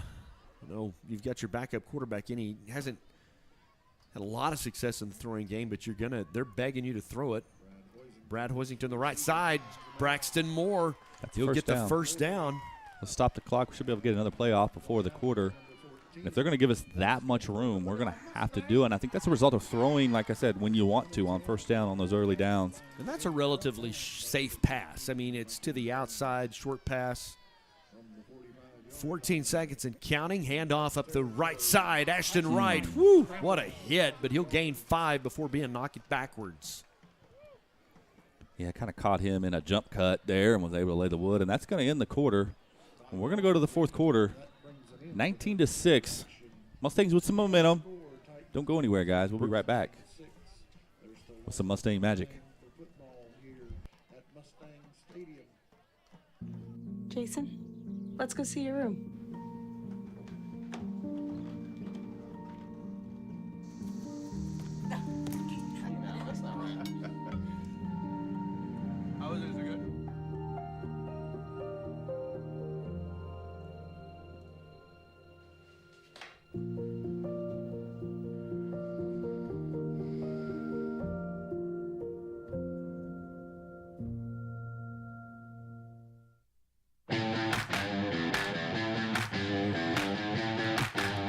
There are 12 minutes on the clock at Mustang Stadium. Hello, everybody.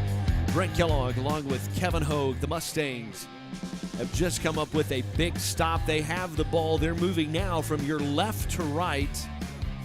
Ball's down at the 40-yard line. It's 2nd down and 5 for this Mustang offense. Brad Hoisington in the shotgun. Going to hand it off to – no, he's going to keep it around the right side. Got some room. Oh, made a guy miss. Down to the 30, down to the 20, to the 15, to the 10, 5, Stampede. Did he get in? He dove for it. They're looking at each other. The pylon's down. They're saying he's – oh, there's a flag. What? They're going to call a hold on the wide receiver. And it just seems like every time we hit a big play, there's laundry on the field. Coach Wagner shaking his head said, you're right. So, but you do get the first down, correct? Because it was past. Well, it's 10 yards from the spot, so I think it'll be about back to 2nd down and where we were.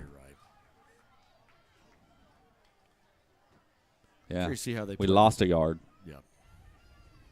So that means the hold was, a good 4 or 5 yards into first down territory. They said that the wide receiver, Braxton Moore, latched on. Kind of held him. Unfortunate because I think he scored there, guys. Yeah, I do too. Man, you've had your opportunities tonight. Ashton Wright around the left side, caught in the backfield. No gain on the play. Just unable to get out of the grasp there. Speed, that's what Tulsa McClain is built on. And it's been hard for our guys to just get out of the grasp of their speed tonight.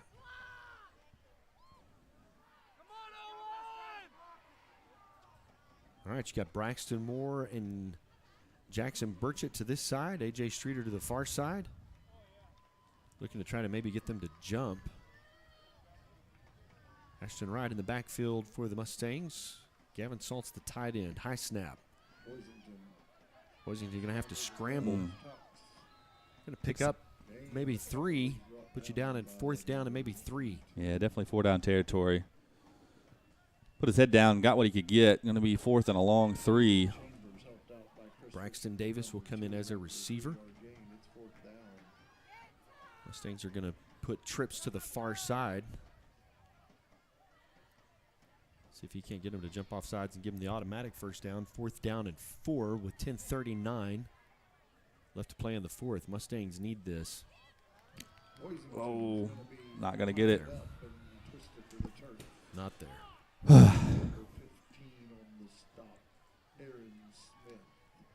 We've had our chances tonight for sure. Just both defenses doing what they want, and their defensive line definitely having their way tonight. Reminded of a song by the Beatles. It's been a hard day's night, baby. It's just been just through some crucial mistakes, some bad penalties, shooting yourself in the foot. 1st down and 10 from the McClain 39-yard line. Mustang defense has had a lot of success tonight, and you're asking a lot of them here to get a 3 and out, get a stop, get the ball back in your offense's hands. Yeah, 10:31, the clock definitely becomes a factor. Yeah. You're only going to get so many possessions. Low snap. Hand off to number 11. He's back in the game, going to get maybe 3 on the carry. Dennis Nolan, he was banged up in the last possession they had, but he's back in there. Give him some pretty good forward possession, so a gain of 4. 2nd down and 6 with 10:08 and the clock continues to tick away.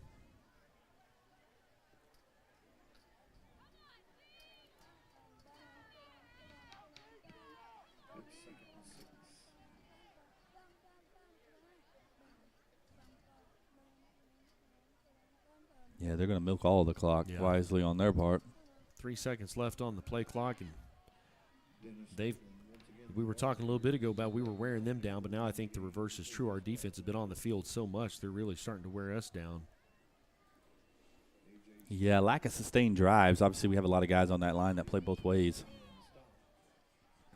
Big 1st down there for McClain. Would have been nice to get off the field. Your best defense is a good offense and just play keep away, keep the ball away from them, and our offense just has not been able to sustain drives. 1st and 10, ball at the McClain 49-yard line, almost to midfield. They've got trips to this side. They move right to left on your YouTube page. And they're going to let that clock burn as much as possible. 3 seconds left. They'll snap it, hand off around the right side. They've just run the same play 3 times in a row. Letting him make a play. Dennis Nolan, the ball carrier, looks like a gain of 3. 2nd down, 7 coming up. A must stop here. Clock's going to be down below 8 minutes. Close to 7. We're battling into the wind tonight. We desperately need to get off the field here and get the ball back. 22 seconds on the play clock. They'll run that down as much as they can. The clock is their friend at this point.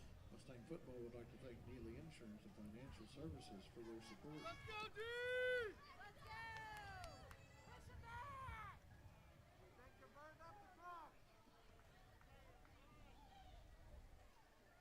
Hand off again. Catch him behind the line of scrimmage, maybe lose a yard. Yeah, good job, Gavin Salt there. Going low to make the tackle. And going to be a big 3rd down as that clock's going to tick below 8 minutes at 8:12 now. Brent, this is a must stop.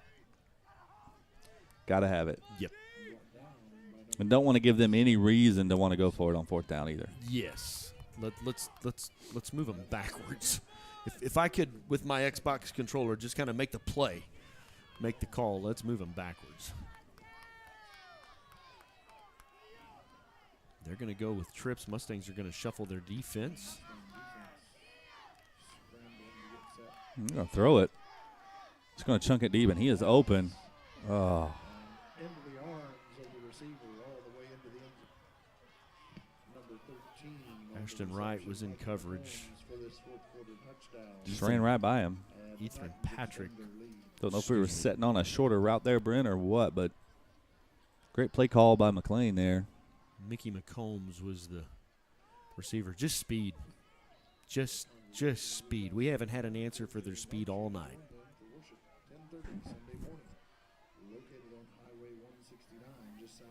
Boy, that just sucked all the air.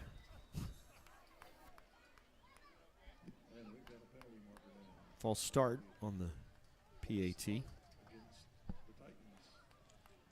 They have made one of their PATs tonight. The rest have been blocked or missed.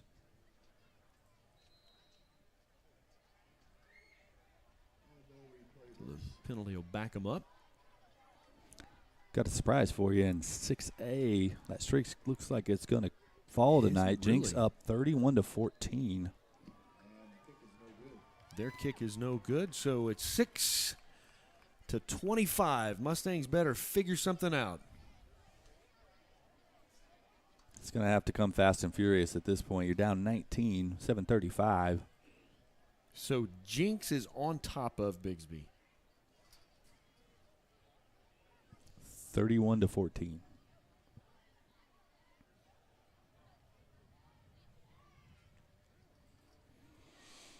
How about a return for a touchdown? Take it. I don't think we've had one of those this season. We've had some good returns, but I don't think we've put points on the board through a return. No time like the present. Of course, they've got this speed that you better do a really good job blocking.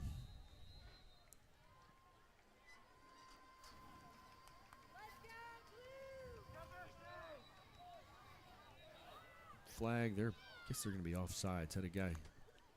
Yeah. You may ask, how can you be offsides on a kick? You'll see them get a running head start. They can't get in front of the ball before it's kicked, and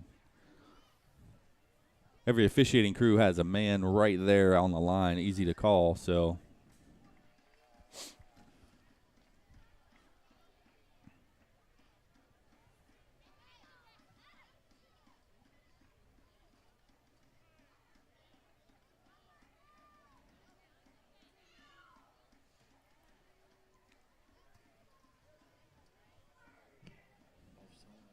That'll back them up 5 yards. Kick away from the McClain 35-yard line.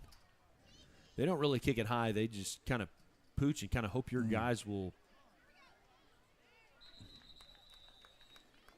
kind of fumble it, and that happened to us early on. So Mustangs will take over 1st and 10 from the 40-yard line. Pretty good field position. I mean, it's really kind of a net 20 for you. Yeah, we'll take it at the 40. We're going to have to go at breakneck speed and have multiple things go right. Update if you're just joining us. Joseph Griswold out early in the second half with an injury. Happened on a pick six. I didn't see it. I don't know if it was on the return. Did he get hit? Did he hit it on the helmet when he threw the ball? I'm not sure. He's been unable to return. I hate that for him. How about Brad Hoisington up the middle? Gain of 11, 1st and 10. Another thing that will help you is getting first downs because that stops the clock at least momentarily. It's not a 19-point play, so you've got to put something together, and you need to do it pretty quick.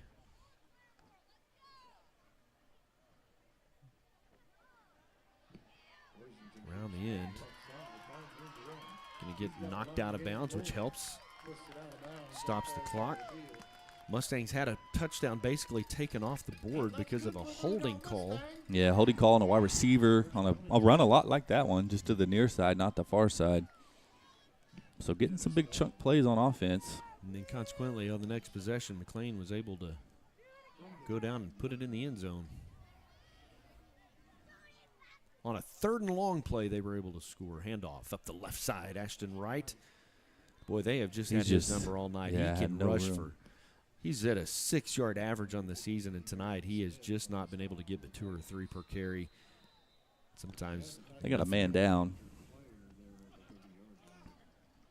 Helps you because it stops the clock for a minute, gives you a second to kind of breathe. You hope the young man's okay. Yeah, and with 6:52, we have time. We ain't going to need multiple things to go right. Obviously, we have our timeouts, but you start thinking about those points we were talking about. So you can get 15 points. Right now, McClain would be in line to get 15 points from this game. If we can get that somewhere below 15, that only helps us. Again, too many scenarios to even think about, let alone talk about on the air. You want to get it inside that 15. Every point's going to matter in a tiebreaker situation, especially in a 3-way tie. If there's a tie between 2, it just goes to head-to-head. Correct. So if there was a tie between us and Miami, we beat Miami, we won that head-to-head, so we're in, right? What you don't want to happen, I believe, if I have this right, is you don't want a 3-way tie to happen where Miami wins on points on that 3-way tiebreaker. Okay, if they have the most points, they win. And then now there's a 2-way tie for that 4th spot between us and McClain, and then McClain won the head-to-head. That's the nightmare scenario that's in play right now.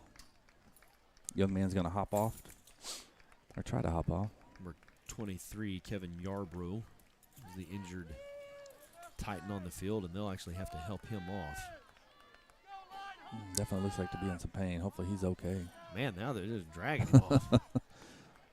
Don't want to speculate again what that is. Can we take advantage of the stop clock and get a big play here? All right, 3 receivers to this side of the field. You got Streeter isolated on that side. Ashton Wright's the running back. High snap. Oh, able to corral it. Boisington going to run for his life. Going to throw it. Braxton Davis. Maybe a gain of a yard. Yeah. Maybe no gain. Good job just to get no gain. Well, Braxton's a tall kid and with a long arm, so a high snap is high. 3rd down and 9 with 6:13. The ball game is on the line. If you got a chance, you got to get this in the end zone. Handoff up the left side, going to get the 1st down. Stay on his feet, pick up a few more. Well, he's going to be right at it, isn't he? They called time. I think the near side guy is going to say 1st down. I'm not sure. They haven't really signaled yet whether to move the sticks or not. They have another guy down. Yep, so number 11 again. Is it 14? I think it's Tony Brown. He wants to stay up. He don't want the game to stop because of him, but they're saying 1st down. Yeah. Thankfully, we need that. And I don't know. I think they stopped the clock. Are they going to have to take him out? They're going to let him stay in.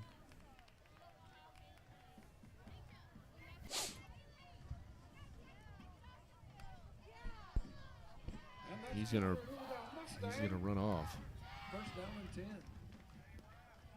So they only had 10 guys on. I think now they got 11. 5:56 and counting. Mustangs in a big set. They knew a run was coming, so we'll lose a yard. Just nothing there. I think we're going to have to abandon Ashton. I know that's not something we like to do, but we're going to have to put the ball in the air. 5:38. The offense has been mostly prolific with quarterback runs. Just when there's nothing there, he finds a little space to go with it. Singled up outside. 12. Just look into the end zone. Oh, it's going to be picked off. Unfortunately, we looked to the side with 2. He picked off at the 2, looks like. Picked off by Jaron Woodson. 1st down and 10. You need to hold those.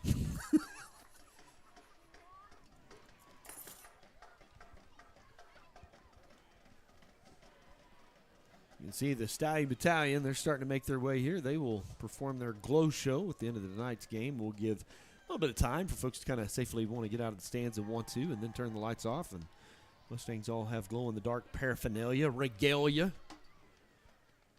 They will perform their show colors in glow-in-the-dark style. Well, folks, this game has not certainly gone how the Mustangs needed or wanted tonight. You wondered how would they respond after going to Cushing and just facing the behemoth of the #1 team in Class 4A, and it's not been a good response tonight. Mustangs have just struggled offensively, and Cushing won 73-0 tonight.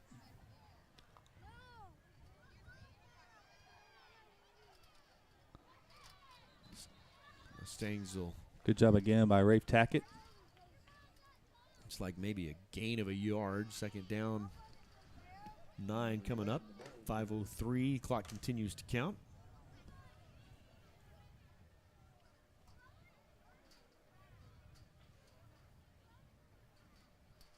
Not much gain, maybe a couple.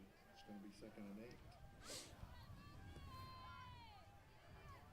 Looks like, just trying to confirm, Bigsby's state record winning streak may be coming to an end tonight at the hands of the Jinx Trojans.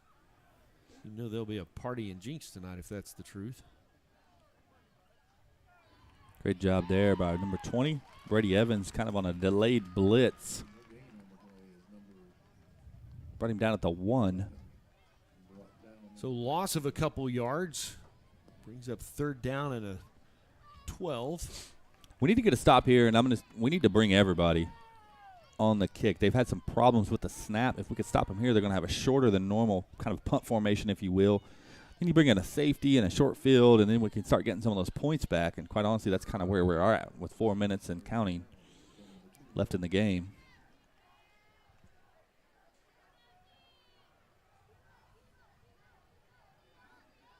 They're going to pass. They're going to throw it up. Brad. How about that? Hoisington's got a chance. Take he it. Could put this in the end zone. He is. Yes, sir. Stampede. Pick 6, touchdown. We needed that, gentlemen. It's going to be 12. Looks like, are we going to go for 2 or 1? So right now it's 13. 13's better than 15, my Kuwait Mass says. And I'm telling you, every point is going to matter. Looks like they're sending the kicking team out.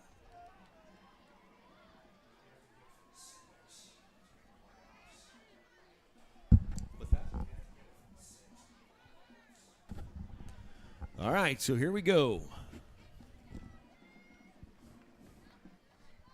Ball down, kick on the way. And it, good. my friends, is good with 3:41. It's a points game at this point. Had someone tell me, and again, all the scenarios hurt my head, that said that we have to get within 6 to make the playoffs. Put us in the 4th spot, wouldn't it? Correct. That means we're going to Tupelo, Mississippi. Actually, no. No, we would be the 4th spot. So if we can get within 6, I think we'd actually get the 3rd spot on Okay. that first tiebreaker. Okay. What we can have happen is Miami get it, like I mentioned earlier, and then we're in a tiebreaker with McClain, and they're going to have the win over us. So barring something really Mustang magic, we need to get a stop and go get a score. I think that's why we kicked it, because another touchdown puts it 19. We're within that 6 points. So you wanted to secure that point. Now we got to kick the ball, get the clock stopped, get the ball back, and go score again. It is in the 3rd quarter. Bigsby trails Jinx. 31-21. Mustangs going to kind of pooch that out of bounds, and it will. Got to keep that in bounds.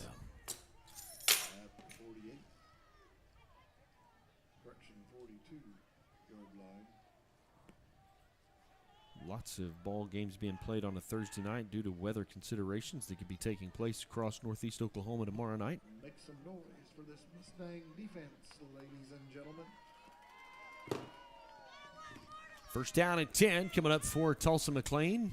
Your defense just coming off of a pick 6.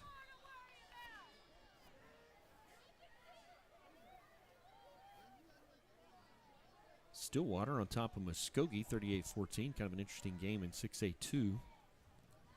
Good chance both of those could see each other again in the in the finals or the finals, semis for because sure. they come out of the same district. Choctaw is on top of Ponca City. No surprise there. Choctaw is 8-1. They're in a little disarray. I don't know if they have some injuries. I think that's what's going on. They got some guys at the table over there. I think they didn't have the right lineup. They're going to burn a timeout here. So we're going to take a timeout as well. We'll be right back. More right after this. Don't go anywhere.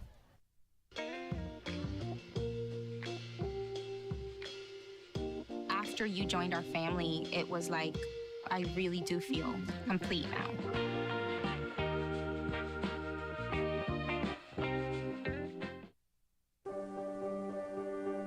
Being prepared is a part of who you are, but it's especially important in the case of a disaster.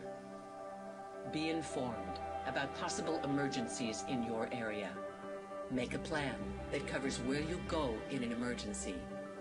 Build a kit with the things you need to survive. There's no one more capable of planning for your situation than you. Start your plan today. Go to ready.gov/myplan.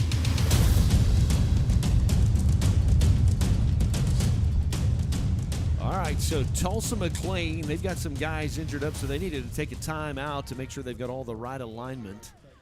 Mustangs trail 25-13. Don't have to win tonight for some things to go right for you. You'd certainly like to be able to make that happen, but with 3:41 and the clock running, and they're going to be able to take a pretty good chunk of time off the clock, hand off around the right side. Nothing there. He'll come back. Oh, there's just no one over here. Yep. That was one. Oh, and he ran out of bounds, though. That helps us, but just the two guys supposed to be in contain get caught chasing. Gave him a really good spot, too. I think they're going to give him the first down. Yep. He went out of bounds, though. It's not the worst thing. All right, so can you explain this scenario? Miami is playing Wagner tonight, and they lost by like the 15-point thing, right? Okay. Ready to go. So again, if we can get to within 6, then we would win a potential tiebreak on the points. My understanding is if it's like 7 or 8, then it's a 3-way tie, and I don't even know what happens then. It's a 3-way tie on points. Straws and yeah. Hand off to number 11 up the middle. Remember in Friday Night Lights where they met up at the local truck stop and flipped a coin? Yeah. He Rafe Tackett, the yeah. tackler there, sorry. And I know our coaching staff knows that, so that's why we're burning timeouts. We desperately need to stop and need to get the ball and need to go score. So, and I know there's a lot that can happen. Am I correct? It's either third or nothing? That's the way my brain works. It's either third or nothing, because if it goes to a 3-way tie and Miami goes, then the tiebreak for the last 2 would be head-to-head, and we're currently losing. So, So yeah. if we can, we have to win a battle of the points, which is why we got to get to within 6. Got to get within 6. Also, if you remember, I don't want to bring up bad blood, but if you remember the touchdown that we allowed late to Miami, which hit the ground, think how big those 7 points are right now. Think about how big the 7 points are that they took away on a holding. Yeah, I think that was a hold. The other one clearly bounced off the ground. All right, second down and 8, 3:25 left to play in the ball game. The Mustangs don't have to play for a win. They've just got to play to get the stop and an opportunity to put points back on the board. Gain of a yard. Third down coming up in 7. Good job by the D-line stringing that out. Going to bring up a huge third down. There's a 12-point difference. Why is the clock stopped? Call timeout. We did, okay. It's timeout on the field. We're going to take a timeout as well. But right back right after this.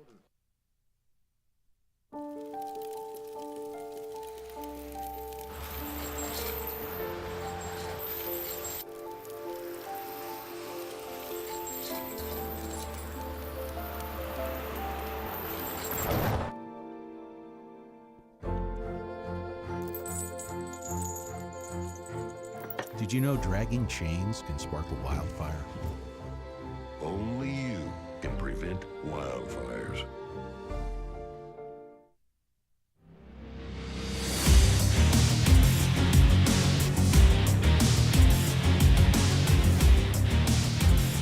Tell you what, it's been a long time since there was a third down as big as this one facing the Mustang defense. Third down and 7 with 3:18 left to play. The Mustangs need a touchdown really to qualify for playoffs. As we understand the current scenario that would be on the table, it's either third place or none at all. Like you get into a 3-way tie situation, it gets pretty funky. Mustangs showing a blitz. They've been passing on this down. Credit to them. They were able to hit a couple big plays. Anxious to see. They've been using the height advantage out here to the near side of the field. Mustangs show blitz. They're going to hand it off. Hand off. Pushed him back. Going to get him down behind Great the line. job rallying to the ball. Coach Wagner begging for a hold. Going to need to burn that last time out. Great job by the defense. Warren Pierce will bring him down. One of the things Wagner's wanting the hold for, not just the field position, but that stops the clock if they throw a penalty on the offense there. Enables him to save his timeout. Last time out, we'll take one as well. Be right back right after this. Don't go away.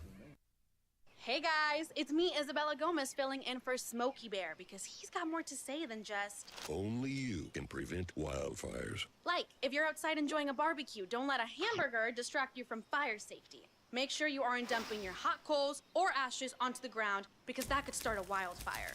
So take wildfire prevention seriously and let's save the world one day at a time. Juntos con Smokey Bear, podemos hacerlo. Go to smokeybear.com to learn more about wildfire prevention.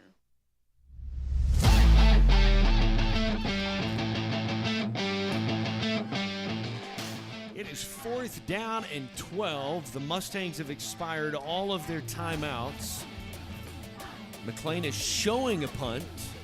We don't appear to be showing any type of block package here. I think they're just playing. Oh, false start. That's 5 yards. Stop the clock. Really would like to see us go after this. They've had the same kind of problems we had, maybe not to the same degree. Coming up at the end of the ball game. Stay tuned. Stay with us. We're going to have the Stallion Battalion Glow Show.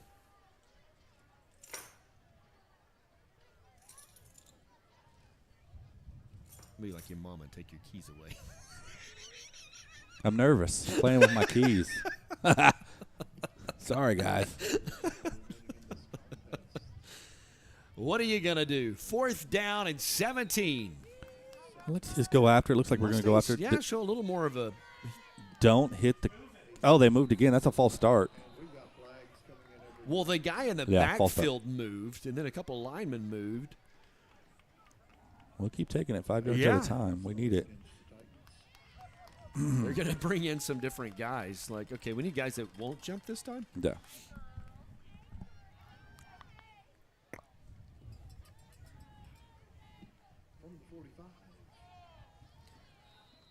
All right. 4th down and 22.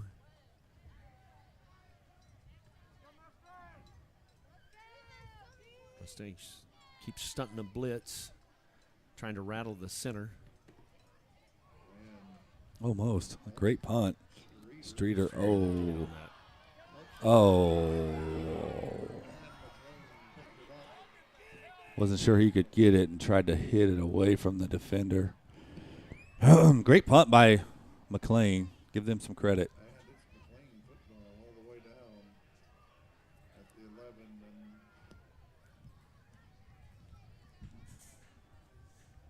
I think we're leading the league in broken tripods, too.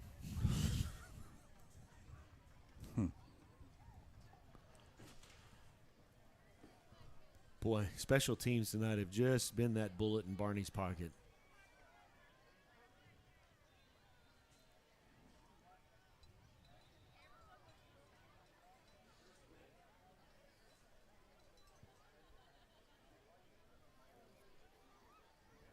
So the officials on the far side, just off the screen, the officials on the far side are having a conversation with the coach. I think he's wanting to know why it wasn't down at like the 2-yard line. Yeah, I think because a McClain player touched it there. I don't think you can touch it and then recover it forward. Right. Well.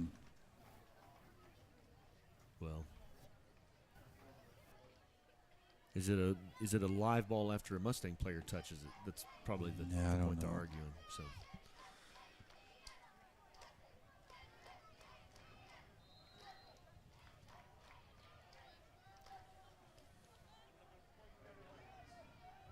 All right. No timeouts left. Wildcat.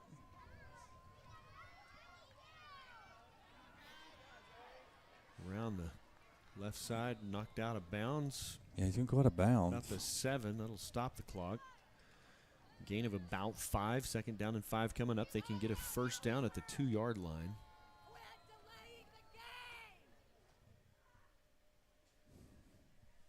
Just sick to my stomach, Brent. Yeah, this is. There's been some tough losses. You know, the Claremore loss this season was just kind of a tough one because that was the one that was like sand slipping through your fingers. All season long, you've looked back at that one. Not that it had district implications, but you'd like to have that one back. You were feeling really good about yourself after that Miami game. That was the one that everybody had circled. A lot of similarities between these teams, and I think they're going to get a timeout. Yeah, I think they're a little confused. They want to make sure they don't go backwards. We'll take one as well. Be right back with more right after this. It takes less than 1 minute to find out if you may have prediabetes.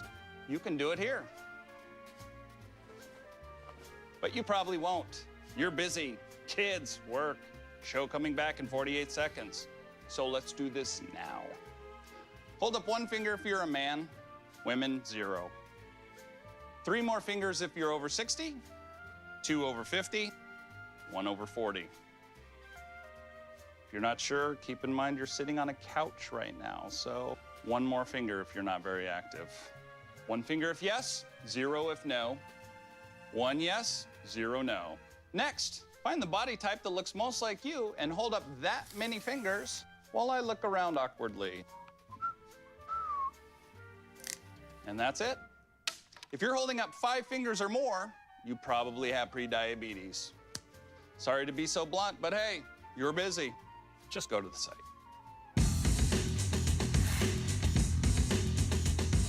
I think the term is just sick to your stomach. Isn't that kind of how this one has played out tonight for the Mustangs? You've had your chances, had your opportunities, and Definitely feel like I was punched in the gut.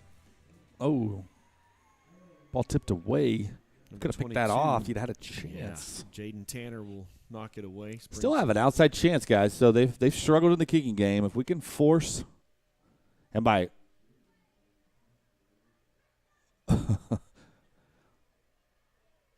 if we can force them to kick a field goal here, or force fourth down, they've struggled kicking. We have time to go score. I'm not really sure why they threw that because that would stop the clock. Yeah, we're out of timeouts. I don't really understand. No, but either. I'm saying they stopped the clock with an incomplete pass. Yeah, they're going to do it again. And incomplete on the right side, so flag over here. What's the flag? Usually doesn't. If it's on us, it's game over. Legal man downfield? Yeah. Yep, pat his head. So usually that's an offensive. You want to know, do you want to decline it or do you want to take it? If he declines it, it's 4th down. You want it to go to 4th down. I thought a legal man downfield was lost down, but maybe it's not. We're going to decline that. So it's 4th down. The defense tonight really has played well. It's your special teams. It's your offense hadn't been able to get much done. JoJo was hurt early in the 3rd quarter. Brad's had his moments. I mean, Brad's had some scrambles, and you see points on the board. So I think they are big 4th down going here. to go for it. Yep, on 4th down, they're going to go for it. Can't get drawn off sides. They're going to hand it off. Got to tackle, guys. Great job, Jaden Tanner. So now they forced you to drive 90 yards. You've got 2:32 left to do it, no timeouts, but you kept them off the board. So, from Dumb and Dumber. Yeah, one of my favorite movies. So you're saying. Lloyd Christmas. Lloyd Christmas. I quoted him last week in my pregame just for you. So you're saying there's still a chance. Saying there's a chance. Need a big play. It really would be Mustang magic at this point in the game. But if our sources are accurate, if we can score a touchdown here and keep it there, we're in. We would then get 3rd. We haven't lost anything because if we won tonight, we would stay 3rd. But if you can stay within points and because of how it all plays out, it makes your head hurt. 2:32 left to play. Mustangs with 3 receivers to the far side of the field. Braxton Moore isolated this side by himself. Brad going to throw it. Yes, sir. Oh, stay in bounds. Braxton Davis knocked out of bounds, a 31-yard line. 1st down and 10. The clock will stop. they'll reset the chains. Well, we went out of bounds. Yeah, we don't even have to rush it. We could huddle. Big chunk play. We're going to need several more of those. Offensive line has struggled all night long. There they gave Brad just enough room to do what he needed to do. 3 receivers are to the wide side of the field, which is closest to us. A.J. Streeter isolated on the far side. Nice. Screen right across the middle. Ashton Wright going to break a tackle. Okay, get up the line, guy. Go quick. Going to gain about, good gain. Man, they're going to give him like 5 on forward progress. 2:09 as the clock continues to wind down.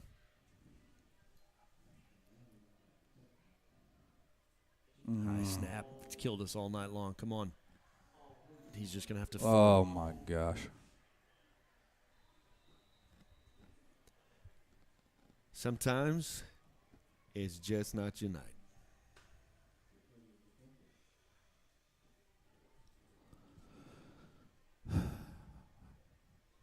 Boy, you hate that for this group of seniors because they really have put together a pretty good season. They have been able to do some things we haven't been able to do in a couple of years. And, man, tonight just one wheel comes off after the next wheel, after the next wheel, and you shoot yourself in the foot, and you're going to get the ball with just seconds left if you can stop them.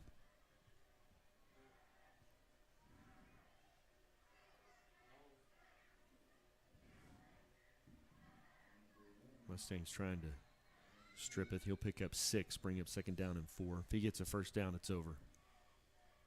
It'll be real close to over. If we keep scrumming like that, if we can't get them down clean and they get –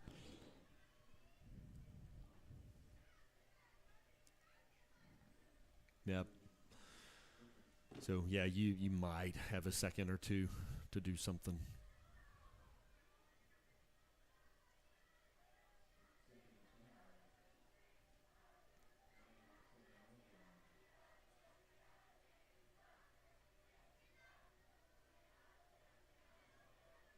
That slot receiver jumped a little bit early, but nobody called a flag. They'll take him down. He'll pick up a couple of yards and bring up 3rd down and 2. Yep. They don't have – if they milk the clock, they won't have to snap it again, guys. That's game.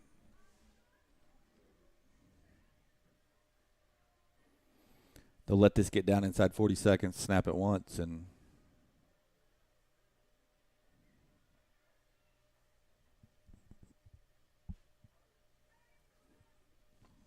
Well, as I understand it, ladies and gentlemen, this will do it for the season. Had a chance coming in tonight to finish 3rd in your district, and it just got away from you.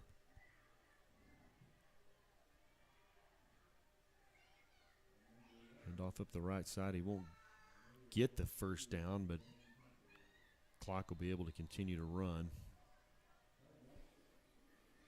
That's going to do it, guys. That's going to do it. Boy. Just a heartbreaker. Well, congratulations to Tulsa McClain, Coach Willie Ponder and his staff. They came in tonight, knew what they needed to do, and they were able to get it done. And he just got dunked with Gatorade, too. It's been a hot minute for them since they've made the playoffs. So the yep, definitely congrats to them. Deservedly won the game tonight. Too many missed opportunities for the Mustangs.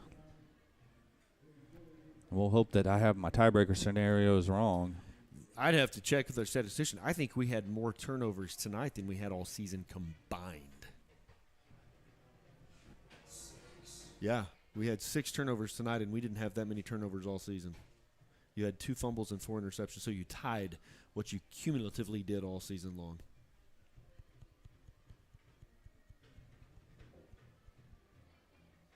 Wow.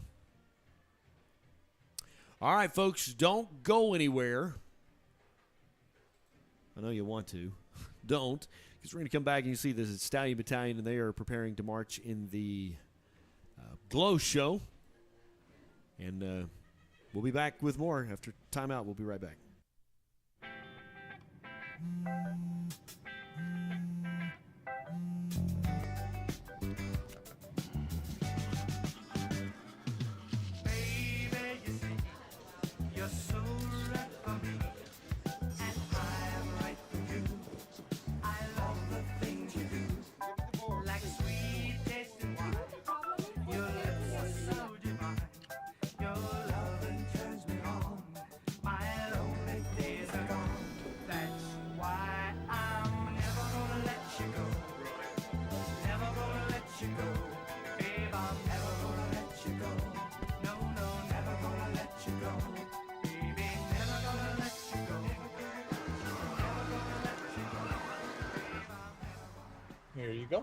Thank you. Thank you.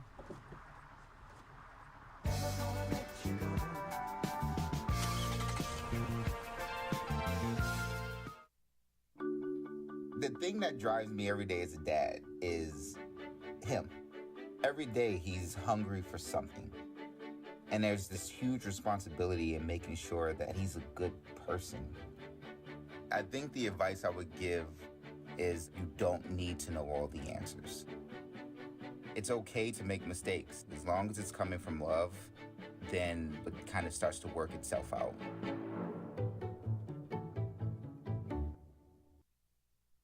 At Raising Cane's, we're huge football fans, but we're also fans of your local fundraisers and fun runs, small victories, and big ideas. And yes, even the neighborhood animal shelter.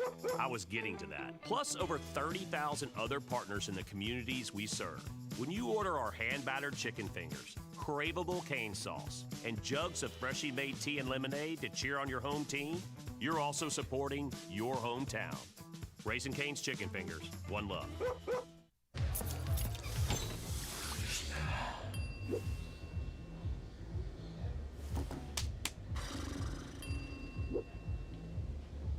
If you need to do something to feel okay to drive, you're not okay to drive. Don't drive buzzed. You really have done as much for us as you think we've done for you.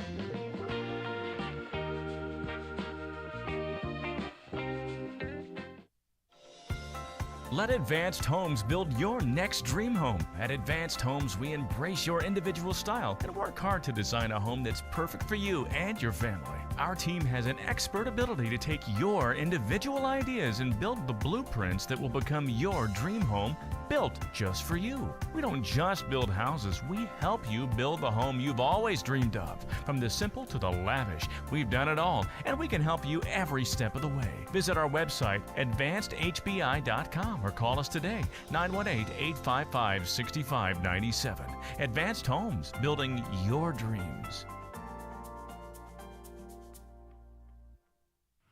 A water faucet with clean water, a reliable car on a busy day, a faithful dog, and reliable insurance. They're there when you need them. Coach Jason Brown and Chalkline Insurance is your local insurance agent. After 20 years in coaching, Jason is using that work ethic to take care of you and your family. Chalkline Insurance is locally owned by a name you know and backed by an agency with more than 30 years of experience. If you own it, we can insure it. For all your commercial, home, rental, auto, and recreational insurance needs, give Coach Brown a call at 918-789-3848. Chalkline Insurance, your local insurance agent in Oologah, where character creates connection.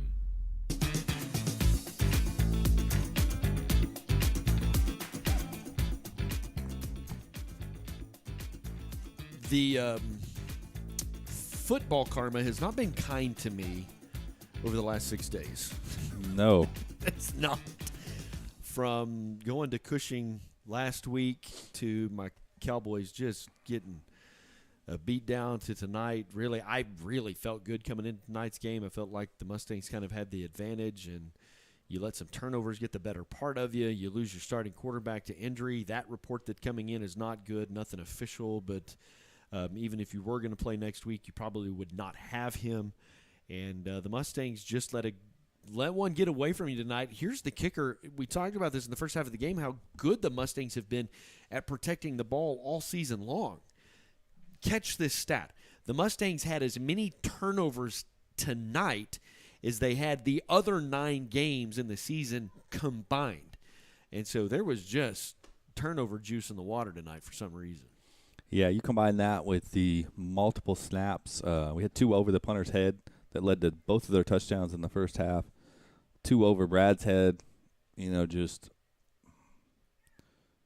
too many errors tonight, unfortunately. I hate it for the coaching staff, hate it for the kids. And I mean, we talked about it. I don't know how much of that going to Cushion last week, just having a beat down put on you, how would this team respond? And I don't know that they overlooked McClain in any way, shape, form, or fashion. I just think they had a challenge ahead of them. Yeah, I just had some guys out, moved some guys around. You know, just guys competed. we were able to turn it on a little towards the end, but a little too late, unfortunately, and definitely feel for all the guys. You mentioned at the beginning of the broadcast, seeing that cheerleader realize that this was the last time she would cheer, and some of these guys are getting that. And even if you're not a senior, you've given a lot of blood, sweat, and tears with seniors, and you're never going to play with them again. And it's a tough deal, and I hate it. I consider all these guys my kids, and I hate it for each and every one of them. One of my favorite movies is Rudy. The football team where Rudy Rudiger, the little bitty guy, walks on at Notre Dame, eventually gets playing a couple of snaps in the ball game. But that moment where he's a senior, and I think they capture the essence of what these guys are walking off the field tonight of, what were there, 34 seniors tonight, not all football team, but between band and between cheerleading and between football. This senior class has kind of put this team on their shoulders. They've done a heck of a job this season. They've done a really good job of leading, and, man, you just had some things slip away from you. Won most of the games you were supposed to win. This feels a lot like last season at Catoosa when, man, that game just kind of slipped through our hands. And so, yeah, I definitely don't want to take anything away from McClain, but we had plenty of opportunities, plenty of turnovers on their side, if you will, and just unable to capitalize. They capitalized a little bit more than we did and came out on top, and credit to them and wish them well. Just hate it for our kids and our Mustang family. So as I understand it, and again, some crazy things can still happen, but we expect the sun to rise tomorrow, that it was kind of a funky thing. You either win third place or you're out. I mean, if you got into a weird three-way tie because of our loss tonight to McClain, then they would beat us head-to-head. And so you either kind of needed to beat Miami in points and win that third-point spot, or if it went to a three-way tie, it was not good news for you, and it was not good news for us tonight. Band is kind of sitting over here kind of on the sidelines getting ready. These coaches are just kind of consoling a lot of their seniors, a lot of their players, kind of a tough moment for them. And unfortunately, you see JoJo walking there in front of us holding that left wrist, and don't know that he's got baseball season around the corner too, so he's definitely a dual sport athlete. Want to get him healed up and recovered, and a tough night for him. Yeah, he's a tough kid, and this is a couple seasons. His sophomore season ended in the same fashion at Sallisaw when he broke his leg, and just hate that for him. He's a good kid in the hallways, good family, and hate for 2 seasons to end like that.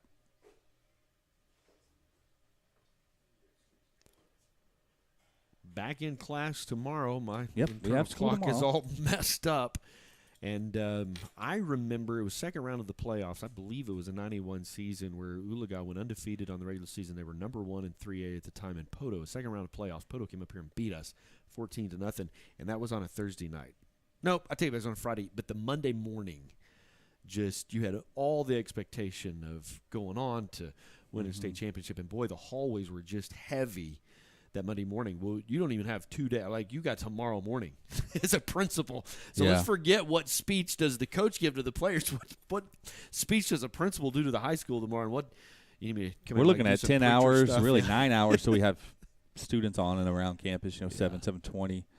And it'll be rough, and I'll try to hunt up as many of the football players as I can, give them a hug, give them a fist bump. A lot of them played with great effort and great heart tonight, and just came up short. That's part of it. Only one team in 4A, in all accounts, is going to win their last game, if you will. And ours just came a little quicker than we were expecting. And I hate it, like I said, hate it for all those kids down there in the navy blue, and hate it for the coaching staff. And, this started really at spring ball in May and ends now, November 3rd. Some of this is letting the players and coaches. But the other part of that is leaving the lights on for just a little bit. A lot of folks are trying to leave the stadium. We want to give them to do that. And we'll turn off the lights here in just a second. Marching band will take the field, and you'll get to see the glow show here in un momento. So basketball season just around the corner. We don't know our broadcasting schedule yet for basketball, but the Mustang Network will continue. Even probably broadcast some of our baseball games as we get into the spring. And yeah, I would love to get Blake involved and we do it. We don't have a whole lot of home wrestling duels, but was able to do a couple, and obviously leaned on his expertise but they're a lot of fun. All right, so you can see the marching band getting ready to take their formation out on the field. The lights will cut here in just a moment, and you kind of see the glow show. Man, I'll tell you what, it's been a fun season, and so kind of a sad moment for me as well because two of my right hands are seniors, and this will be their last football game to broadcast. We'll make them come back around for some of the other sports, but it's been a fun ride with Brett Wigington and Charlie Newton. They were recognized tonight on senior night as part of our broadcasting team. And, man, just appreciate guys can trust them with a lot. Talking about some great kids, 4.0 students. And how Brett survived the raising in his home. I'm standing right next to his dad. I can say that. Might get punched in the gizzard here in just a second. But one of the things you heard is Aviation Club. Yeah, they started it. Brett can fly. Can he? Braden Langbein, senior on the football team, also has been working on his hours and have taken solo flights. Kind of crazy to think that I got a couple kids roaming my hall that can fly and have taken off and landed planes by themselves. You want to get in with them? I would, honestly. I trust them. They're good kids. They've done it a bunch. I don't know how many hours you got to fly to do that, but it's hundreds. Yeah. And, as I read in the bios, that's something that Brett wants to do moving forward is be a professional pilot. And he's well on his way to that. So something pretty cool. Not only, talk about the short and the long game. He's looking at the long game. He's starting a club that, perhaps will live on long after he's outside the hall. So pretty cool. And definitely will keep tabs on him as he moves forward.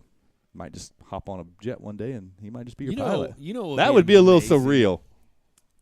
It'd be amazing because Oklahoma State has an incredible aviation program. Yeah.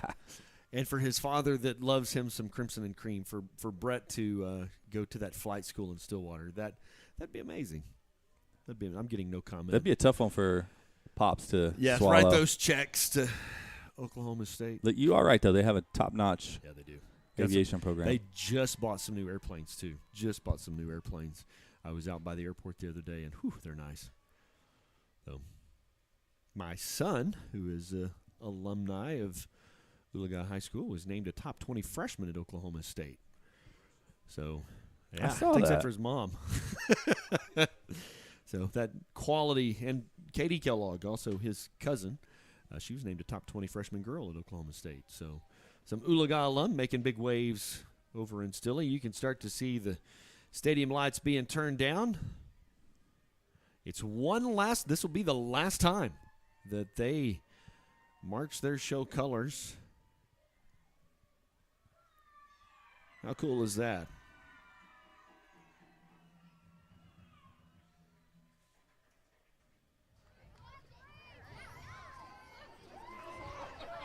Ladies and gentlemen, the Stallion Battalion marching band in their glow show.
before.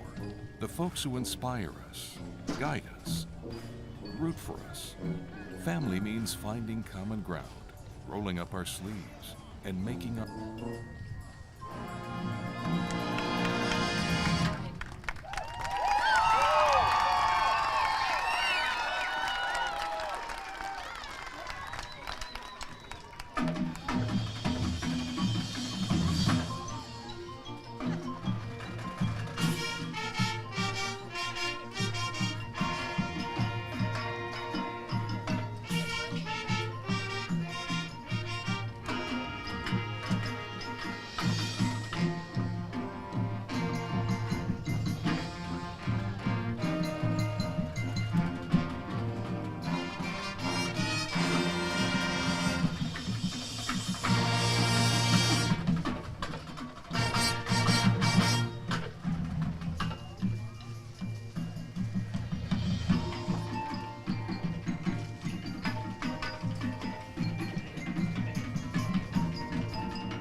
There it is, ladies and gentlemen, the Stallion Battalion Glow Show, and what kind of becomes chaos.